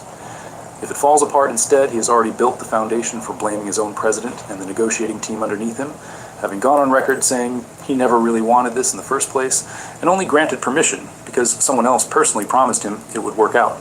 That internal contradiction inside Iran's own leadership has already spilled into the streets. Hardline protesters gathered outside government buildings in the days before this statement, demanding the war continue rather than end, and personally denouncing the country's foreign minister and its chief negotiator as having sold the nation out to its enemies, with crowds reportedly chanting for the foreign minister to leave the country in shame. A prominent hardline newspaper went further still, publishing an editorial questioning openly whether the entire negotiating team had simply surrendered some of the country's last remaining sources of genuine leverage for almost nothing meaningful in return. A government trying to project unity to the outside world is simultaneously managing visible cracks at home, cracks that existed long before this latest round of fighting in Lebanon gave hardliners a fresh, convenient argument that the deal was never going to hold in the first place. Meanwhile, the financial side of this agreement tells its own quietly fascinating story, one that almost nobody arguing loudly on either side seems to fully understand. Iran is being given access to billions of dollars in funds that have sat frozen for years in accounts held overseas. Money that technically belongs to the Iranian state but originated from oil revenue the country was never allowed to touch, locked away through a chain of sanctions and diplomatic disputes that long predate this particular war. The mechanism built to release those funds is deliberately narrow and tightly controlled. Iran cannot simply withdraw that money as cash. It can only be spent through a controlled channel, routed through a third country acting as intermediary, and the purchases it can actually make are restricted almost entirely to American goods that have not been placed under sanction, with particular emphasis reportedly placed on agricultural products. In practice, that means Iran has gained access to a number that sounds enormous in headline, while in reality being handed something closer to a restricted shopping account than a genuine cash windfall. It is real money, and it is real relief for an economy that has been bleeding for months under blockade and isolation. It is also a far cry from the kind of unconditional, sanctions-busting cash transfer that critics of this entire approach feared going in, and a far smaller figure than the much larger sums Iranian negotiators were reportedly pushing for during earlier rounds of these same talks. That nuance matters because of how differently this single financial detail is being described, depending on which audience is listening. To critics inside the United States, officials have insisted forcefully that American taxpayers are not simply handing Iran a check, that the mechanism keeps Washington's hand firmly on the only valve that actually controls how that money gets spent, pointing specifically to the fact that the funds originated from Iran's own frozen oil revenue rather than from any new American appropriation. To Iran's own population, watching a very different version of the same story play out on state media, the exact same arrangement has been framed as proof that the country's resistance to American pressure has finally started paying real, tangible dividends after months of sacrifice. Both descriptions are technically defensible. Neither one tells the complete story on its own. There is a deeper problem sitting underneath all of this that very few people discussing this deal seem willing to say out loud, and it has nothing to do with Lebanon or frozen funds at all. The actual nuclear question, the one issue that started this entire war in the first place, has barely been resolved by this agreement at all. The American president has publicly insisted, repeatedly and forcefully, that Iran will never be allowed to possess a nuclear weapon under any circumstances, through any method, by any path whatsoever, framing his own approach as a permanent wall rather than the kind of temporary pause critics associate with earlier diplomatic efforts. That position has not changed even slightly throughout this entire negotiating process. Iran's own government, despite signing this memorandum, has never actually walked back its underlying position that it retains the right to pursue what it continues to describe as a peaceful nuclear program. The exact same justification it has used for decades, through multiple changes in leadership, multiple rounds of sanctions, and now an entire war fought at least partly over that exact claim. Two governments just put their signatures on the same piece of paper while holding what amounts to two fundamentally incompatible positions on the single issue that matters most. That gap has not been closed by this agreement.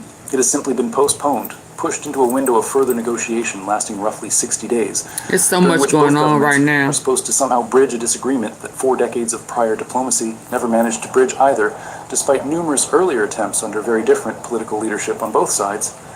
Markets reacted to the signing as though that disagreement had already been resolved, with stock indexes climbing to fresh highs and oil prices easing on the assumption that the hardest part of this entire conflict was now safely behind everyone involved. That reaction may turn out to be premature.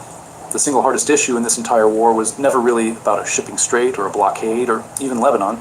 It was always about whether Iran would ever be allowed to build a weapon. And that specific question remains every bit as unresolved today as it was on the very first night this war began. So now picture the actual situation unfolding in real time, layer by layer, because all of these threads are running simultaneously rather than one at a time. American naval vessels remain stationed throughout the region, despite the lifting of the blockade, a deliberate choice that signals Washington has no intention of fully standing down until it sees real compliance rather than just a signature on a page. Iran's military has separately suggested it may keep the Strait of Hormuz closed again, citing Israel's continued operations in Lebanon as its justification, even though that exact waterway was supposed to be the very first thing this entire agreement reopened, and even as commercial vessels were already being tracked moving cautiously back into those same waters. Hezbollah continues launching rockets into Israeli border communities, almost as though the larger diplomatic breakthrough happening hundreds of kilometers away in Europe simply has not reached the people actually pulling triggers along this particular front of an otherwise winding down war. And Iran's own supreme leader has gone on record sounding less like a man celebrating peace and more like a man bracing his own population for the possibility that this peace will not last. Against that backdrop, something happened that very few people fully expected, and it deserves its own moment of attention because of how sharply it cuts against the narrative of an American president simply trying to wind this entire conflict down as quickly and quietly as possible. After spending the preceding days publicly urging restraint, telling allies and adversaries alike to calm down and let this fragile process actually breathe, the American president then turned around and confirmed that the United States would still back Israel militarily if Israel ultimately decided its own security required striking inside Iran, again, a statement delivered just hours after his own vice president had publicly criticized members of Israel's cabinet for what he described as disrespecting the American president personally. Two completely different messages delivered within hours of each other by people representing the exact same administration. Stand down, but also, if it comes to that, we still have your back. That is not the language of a leader who believes this war is genuinely finished. That is the language of a leader trying to manage an ending that he knows, even as he announces it, might not actually hold. Step back far enough, and what you're really looking at is not one peace deal at all. It is three separate, barely connected agreements being treated by everyone involved as though they were a single document. There is the deal between Washington and Tehran over the nuclear question and sanctions relief, the one that actually carries the real signatures and the one most headlines focus on. There is an entirely separate, unwritten understanding about Lebanon, one that Iran insists is included, and Israel insists never existed in the first place, with no neutral party able to definitively settle which interpretation is correct. And there is the question of the Strait of Hormuz itself, nominally reopened on paper, but already facing a fresh Iranian threat of closure within days of supposedly being settled for good. Any one of those three threads unraveling on its own could be absorbed and managed without derailing everything else. All three of them fraying loosely at the exact same time is a different problem entirely, the kind that tends to produce exactly the sort of confusion playing out across this story right now. There is also a longer historical pattern worth keeping firmly in mind here, because this is not actually the first time observers have assumed a deal with Iran was close, only to watch it quietly fall apart before the signatures fully dried. This particular cycle of cautious optimism followed by renewed fighting has now repeated itself multiple separate times across this single war alone, stretching back through earlier rounds of negotiation that also generated real headlines and real market reactions before ultimately collapsing under the weight of exactly these same kinds of unresolved contradictions. Each time, the pattern has looked remarkably similar. Diplomats announce real progress. Markets respond with genuine relief. Naval assets that have been quietly building up in the region throughout this entire conflict stay exactly where they are rather than heading home. The detail-experienced observers of this conflict have learned to watch closely, since those assets take far longer to redeploy back to the other side of the world than they did to arrive in the first place. And then, within days, some fresh incident on the ground reveals just how much daylight still separates what was actually signed from what each side privately still believes it is entitled to. What makes this particular moment different is the sheer number of unresolved fractures all surfacing at once, rather than the usual single flashpoint reigniting things on its own, and then quietly settling down again within a news cycle or two.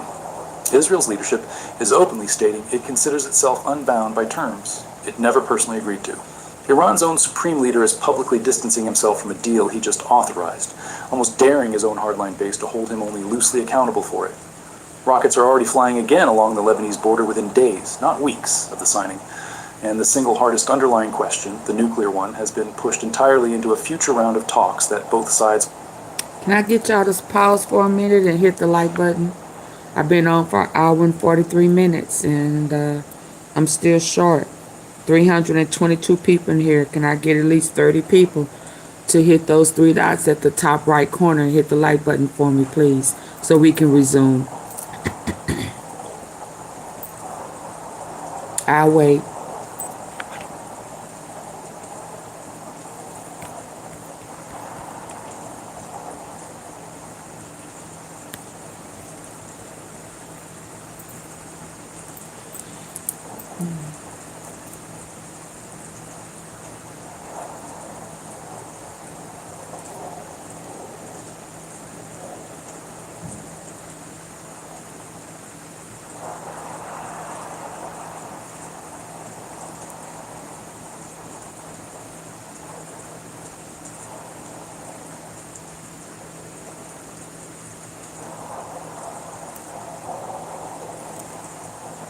Almost there.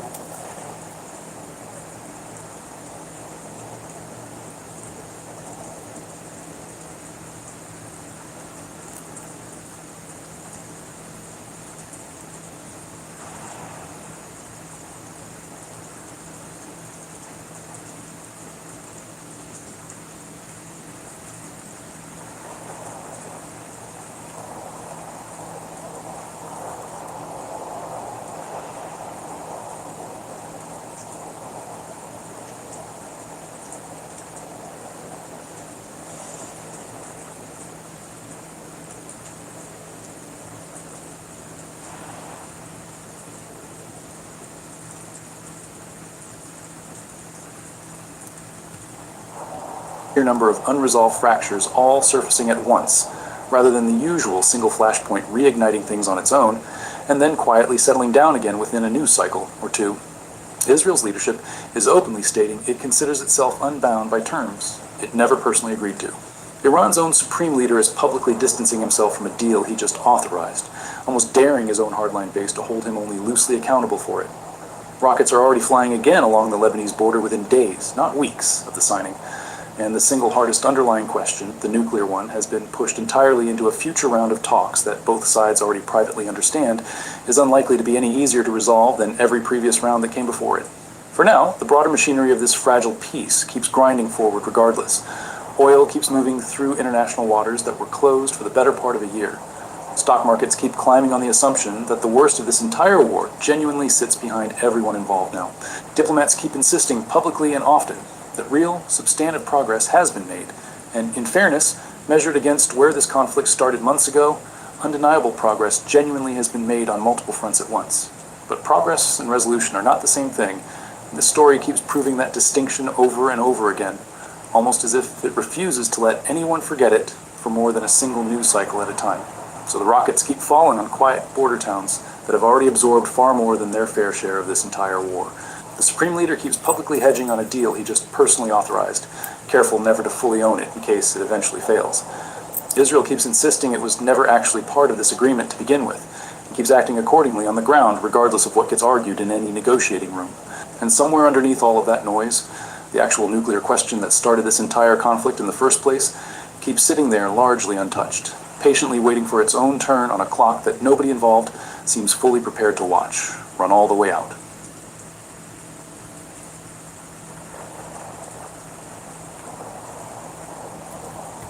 Okay, hold on. Netanyahu faced harsh military reality, okay. Diagnosed with a brain meningioma after using Depo-Provera, wondering whether you may qualify to file a compensation claim. The other thing that I would say is that over the last 3 months, 2/3 of the defensive weapons that have protected your homeland have been built by American hands and paid for by American tax dollars. Benjamin Netanyahu appears to be springing into action just as the United States reminds Israel of its strategic dependence. Israel has tested a new version of its Laura ballistic missile at a time when political and military gaps with its biggest ally, the US, are widening. The Laura ballistic missile, with its long range and high precision, is being presented as one more step towards strategic self-reliance for Netanyahu. At the same time, Israel has inked a billion-dollar deal with its own defense industry to bolster air defenses. Israel Aerospace Industries conducted a test firing of its Laura ballistic missile in June, choosing to showcase this capability precisely when diplomatic and strategic tensions with the United States were already running high.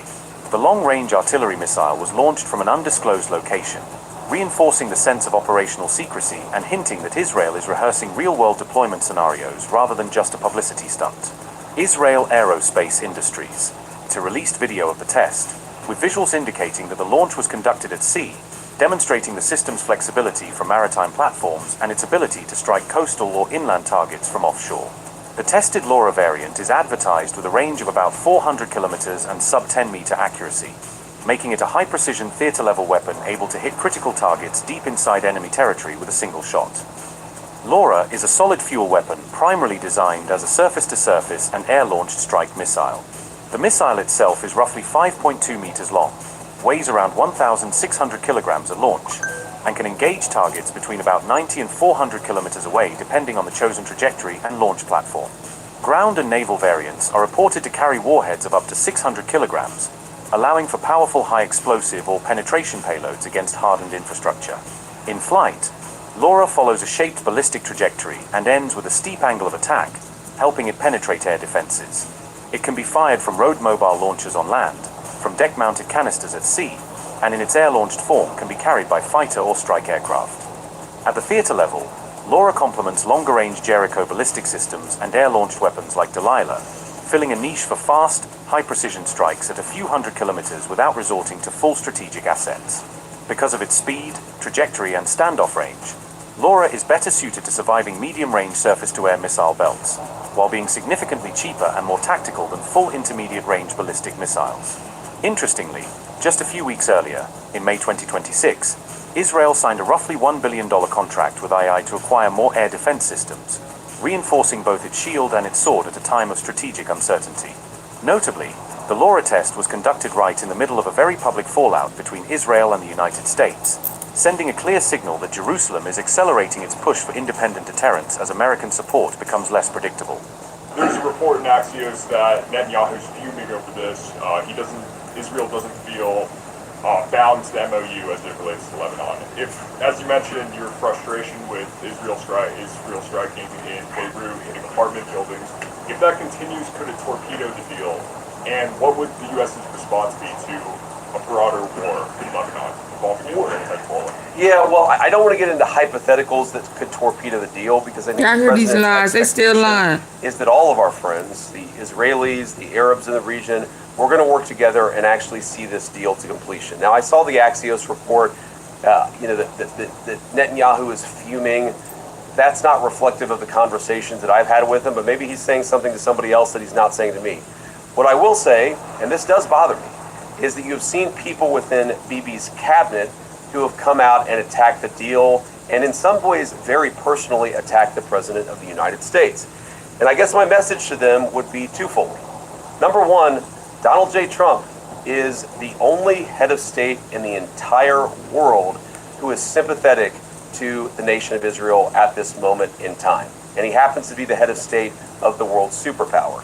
If I was in the cabinet of the Israeli government, I might not be attacking the only powerful ally that I have anywhere left in the entire world.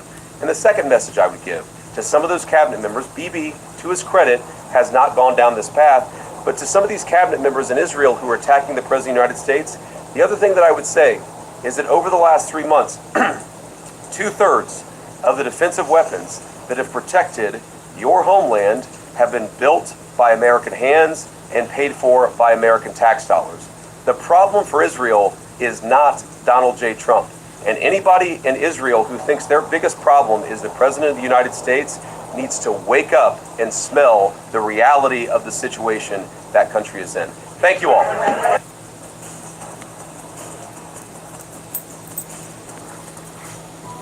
These latest remarks have further strained already fragile ties, signaling that Trump is willing to air grievances in public and that the once tightly coordinated partnership is now under visible stress.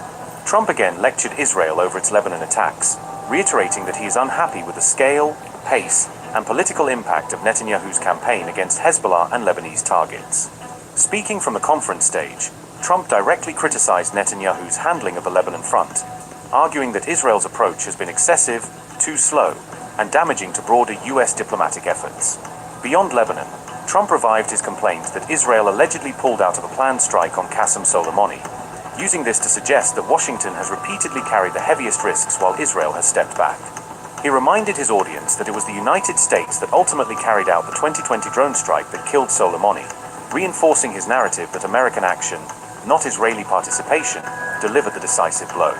At the same time, Trump said he agreed with Netanyahu's own admission that the US is the big partner in the relationship, making clear that Washington expects its preferences to be respected when it comes to regional wars and peace deals. Nobody hit Soleimani. You know, when I hit Soleimani, people thought that was the biggest thing to happen in the Middle East for 50 years. That was the biggest event. He was the boss of Iran and respected, but he was a mad genius. He was a genius, the father of the roadside bomb.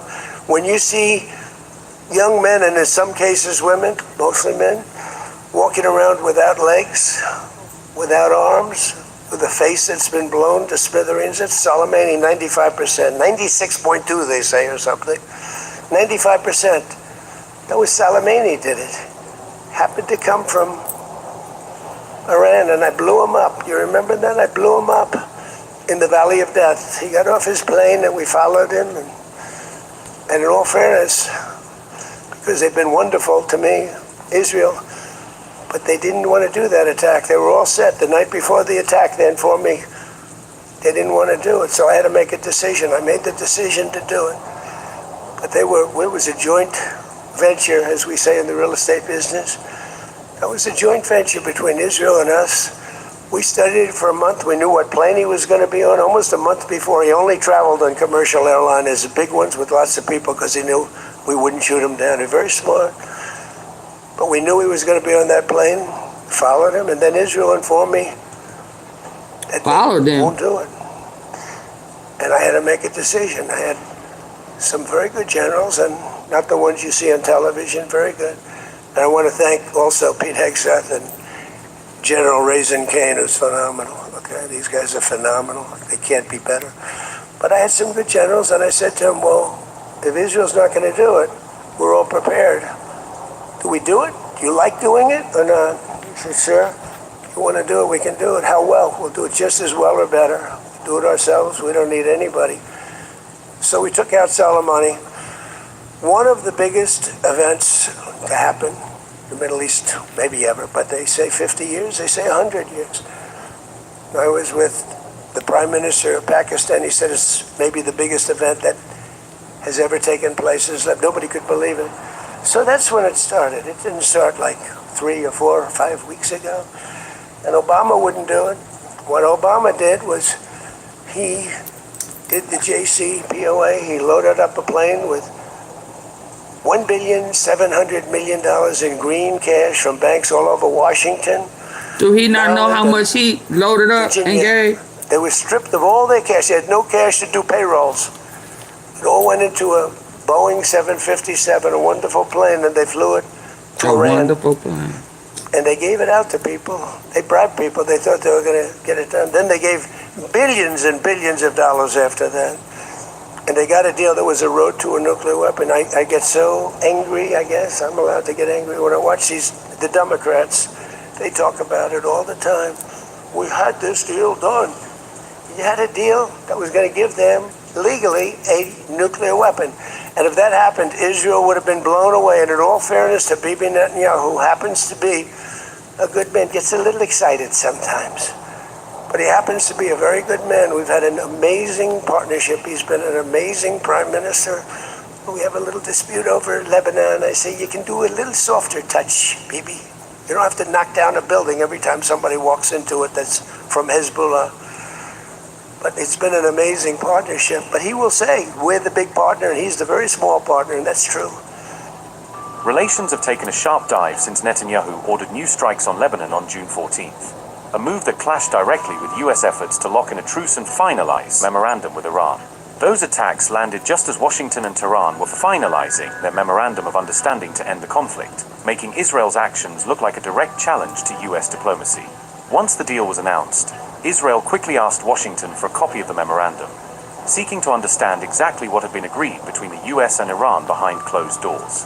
The US initially turned down that request, deepening Israeli frustration, before Trump later revealed that Washington had eventually sent a copy, though by then the political damage and mistrust were already evident.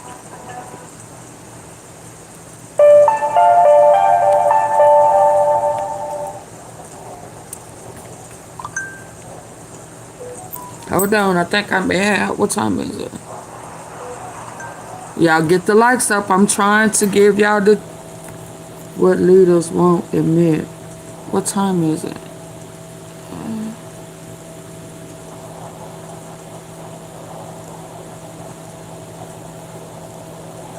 Enhance your membership with the American Express Platinum Card and access over $3,500 in annual value. Let me begin with something simple. Somewhere on a coastline in France this week, 7 of the wealthiest and most powerful democratic governments on earth held a meeting. They sat at polished tables. They issued carefully worded statements. They posed for photographs, and almost nothing of substance was decided. Now that sentence might sound cynical. It is not meant to be. It is meant to be precise. Because understanding why nothing was decided, understanding the machinery behind the theater, is far more useful than watching the performance itself and assuming it means something it does not.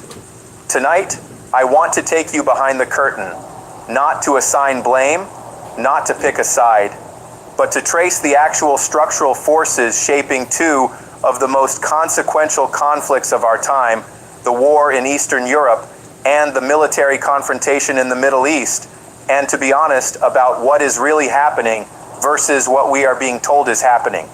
This is a distinction that matters enormously, not just for policy, not just for analysts, but for every person trying to make sense of a world that feels increasingly like it is being narrated to them rather than explained. So let us begin. When powerful nations gather at summits, the official agenda is rarely the real agenda. The official subjects at this particular gathering were a ceasefire in the Middle East and the ongoing war in Eastern Europe. Those were the items on the printed schedule. The actual subject, the one nobody ever puts in writing, was something far more uncomfortable. It was this: how do you manage a situation in which your most important ally, the United States, no longer seems interested in playing the role you have built your entire foreign policy strategy around? That is what was being negotiated. Not artillery ranges, not ceasefire timelines. The real negotiation was about narrative survival, about whether a group of leaders who had spent 4 years building their domestic political identities around a specific story of heroic democratic resistance could hold that story together when the main character in Washington had quietly walked off stage. Watch carefully what people do when the story they have been telling starts to come apart. They do not abandon the story. That would require public honesty, and public honesty in politics is enormously costly. Instead, they look for new ways to keep the story alive a little longer. A new angle, a new patron, a new ask. That is precisely what we witnessed this week. Here is the structural problem, stated plainly. For 3 years, the dominant capitals of Europe organized their domestic politics around a single compelling proposition: that a determined coalition of democracies, backed by American industrial capacity and political will, could outlast a Russian invasion and ultimately reverse it. It was a clean story. It had clear heroes and clear villains. It justified extraordinary transfers of public money at a time when those same governments were telling their citizens there was no money for hospitals and housing. It justified sanctions regimes that, in practice, hurt European consumers more than Russian producers. It justified a kind of moral clarity that is very convenient for politicians who would rather talk about an external enemy than their own stagnating economies and declining living standards. The trouble with a story like that is it requires an ending, a satisfying one. And when the ending does not arrive, when the map looks roughly the same after 3 years of sacrifice as it did at the beginning, you have two choices. You can revise the story, acknowledge that the original expectations were too optimistic, accept the political cost of that honesty, or you can find new ways to extend the story a little longer, which is its own kind of humiliation, but a slower and quieter one that does not require anyone to admit anything on camera. Europe has chosen the second path. And what we watched at that summit was a very specific technique for executing that choice, using a separate, largely unrelated negotiation in the Middle East as the moment to make the ask to Washington to stay engaged in Eastern Europe. I hate that I can't keep this a secret. I canceled all my food delivery subscriptions and upgraded to Cook Unity, and it's totally transformed the way I eat because every meal is crafted by award-winning chefs from across the country. The variety is unlike anything I've ever seen, with over 100 menu options to choose from every week, so I can always find the exact global cuisines I'm craving, whether it's Thai, Japanese, or Italian. So I can have Chef Christy Flores' signature grilled spicy salmon bowl for lunch, and Chef Mark Forgiani's incredible rigatoni with mushroom bolognese for dinner, and all at 50% off if you click now. To meet my health goals, I've been using the app to easily filter through dietary options like vegan, keto, and even high protein. So I get the nutrition I need without ever stepping into a grocery store. And on my busiest days, they offer convenience I can count on. Meals are freshly prepped, delivered right to my door, and ready to heat and eat in minutes. And the best part, it fits my budget. Right now, Cook Unity is offering 50% off your first week. Get this deal today because it won't last long. Sorry. Think about the logic of that linkage, even though it makes no structural sense. There is a kind of political grammar that operates at summits. Leaders look for moments when another leader appears to have momentum, a win, a deal, a visible success, and they try to redirect that momentum toward their own unresolved problem. A ceasefire with Iran has nothing logically to do with artillery shortages in Donbass, but a deal looks like winning. And winning, in political psychology, feels contagious. So you try to get your ask in when the room is warm. Whether it worked is a secondary question. The more important question is what the attempt itself reveals. And what it reveals is the thinness of the actual leverage available. If you had real leverage, economic, military, diplomatic, you would not need to borrow momentum from someone else's victory. You would make your case on its own merits. The fact that the case has to be smuggled alongside an unrelated win is itself a kind of confession. It tells you more about the real state of affairs than any official statement issued afterward. Let us look more closely at the specific request being made, because it is a useful case study in how political demands get manufactured to look technical rather than political. The request on the table was for more air defense systems, interceptors, launchers, possibly the technology to produce them domestically. On its surface, this sounds almost humanitarian. Protect civilians from incoming missiles. Who could argue against that? But look at the actual situation on the ground. The most advanced strike systems being deployed in this war, the weapons causing the most significant damage, travel at speeds and along trajectories that current air defense technology, including the most advanced Western systems, cannot reliably intercept. This is not classified intelligence. It has been demonstrated repeatedly in public. Defense analysts have written about it. Military journalists have confirmed it. So when a government formally requests more interceptors specifically to counter weapons that those interceptors cannot reliably stop, you have to ask a different question. What is the request actually for? I would suggest the request is not primarily about air defense at all. It is about something closer to a relationship maintenance ritual. Here is the pattern. Every few months, a new technical ask gets generated. First, it was longer range missiles, then more advanced aircraft, then specific ammunition types, now interceptors. The specific item almost does not matter. What matters is the continuous generation of asks, each one framed as urgent, each one positioned as the piece that will finally shift the balance. The function of the ask is not the item itself. The function of the ask is to force a yes or no answer that becomes, by implication, a renewal of the entire arrangement. A yes means the alliance is still alive. The commitment has not lapsed. The story still has a sponsor. A no means the opposite, and no one on the dependent side can afford that answer. This pattern shows up constantly in long grinding conflicts where one side's survival depends on outside support continuing indefinitely. The dependent party has every incentive to keep generating reasons for the sponsor to stay engaged, because disengagement for the dependent party is existential. For the sponsor, it is merely inconvenient. This is not cynicism. From the perspective of the party dependent on outside support, this is pure survival logic. But it is worth naming the pattern clearly rather than evaluating each ask on its stated technical merits alone. Because if you only evaluate the technical merits, you miss the structural dynamic entirely. Now let us talk about the messaging happening alongside these asks, because there is a second pattern worth isolating carefully. There is a sharp divergence, sometimes astonishing in its clarity, between what leaders say to their domestic publics and what specialists say to each other in unguarded moments. Leaders addressing their own national audiences tend to use the vocabulary of imminent victory, an adversary weakened, an economy collapsing, a military on its last legs.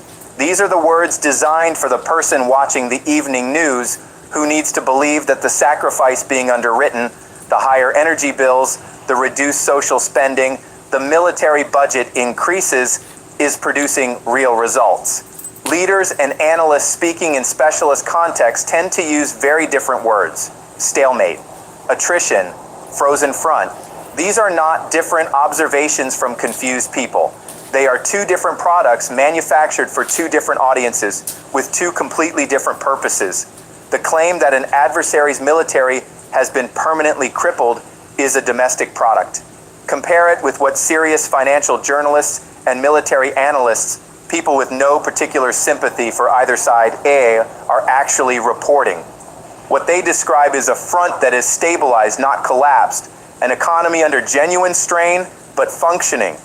This is LuxPack Snow Crab Leg Meat by Prime Fish, the next generation of seafood luxury. It's like nothing you've ever experienced before. A revolutionary approach to premium seafood, LuxPack transforms how you enjoy snow crab. A war that has transformed from the dramatic, large-scale maneuver operations of its opening months into something far more grinding, be a contest of drone production, electronic warfare, and infrastructure attrition. That transformation is genuinely important, and it is being systematically underreported in mainstream coverage. Here is the core technological reality that explains much of what we are observing without requiring any complex theory about secret weakness or hidden strength. When cheap, plentiful drones can detect and destroy any significant concentration of forces within hours, large troop formations stop being assets and start being liabilities. Any massing of soldiers or equipment becomes a targeting opportunity for a weapon that costs a few $1,000s to produce and deploy. This single technological shift, drones replacing mass as the primary currency of the battlefield, explains why the front has frozen without requiring any explanation rooted in one side's secret weakness or the other's hidden resilience. It is a story about military technology outpacing military doctrine. Both sides are being pushed simultaneously toward dispersal, toward attrition, toward attacking infrastructure, rather than attempting the breakthroughs that dominate the popular imagination of war. That is a less satisfying story than our side is winning. But it has the substantial advantage of being considerably closer to true. Before we move to the strategic questions, let us sit for a moment with what all of this actually means in human terms. Let us sit, because y'all not hearing my light button. Abstraction is its own kind of evasion, and I want to be careful not to slide into it. Whatever the relative casualty figures are, and they are genuinely contested and difficult to verify, what we are describing is a sustained, years-long consumption of working-age men and women from communities that, in many cases, were already economically marginal before this war began. There is a long and deeply uncomfortable historical pattern here. Wars of attrition draw disproportionately from populations with the fewest alternatives, people for whom enlistment, voluntary or otherwise, presents itself not as a straightforward act of Yeah, I'm finna shut it down. Y'all don't have my lights up, and I don't feel like fussing about it. So I'll see y'all later. I'm not even sure if I'm gonna go live about Carmelo Anthony, but I'm finna shut this down. Y'all should have got my lights up.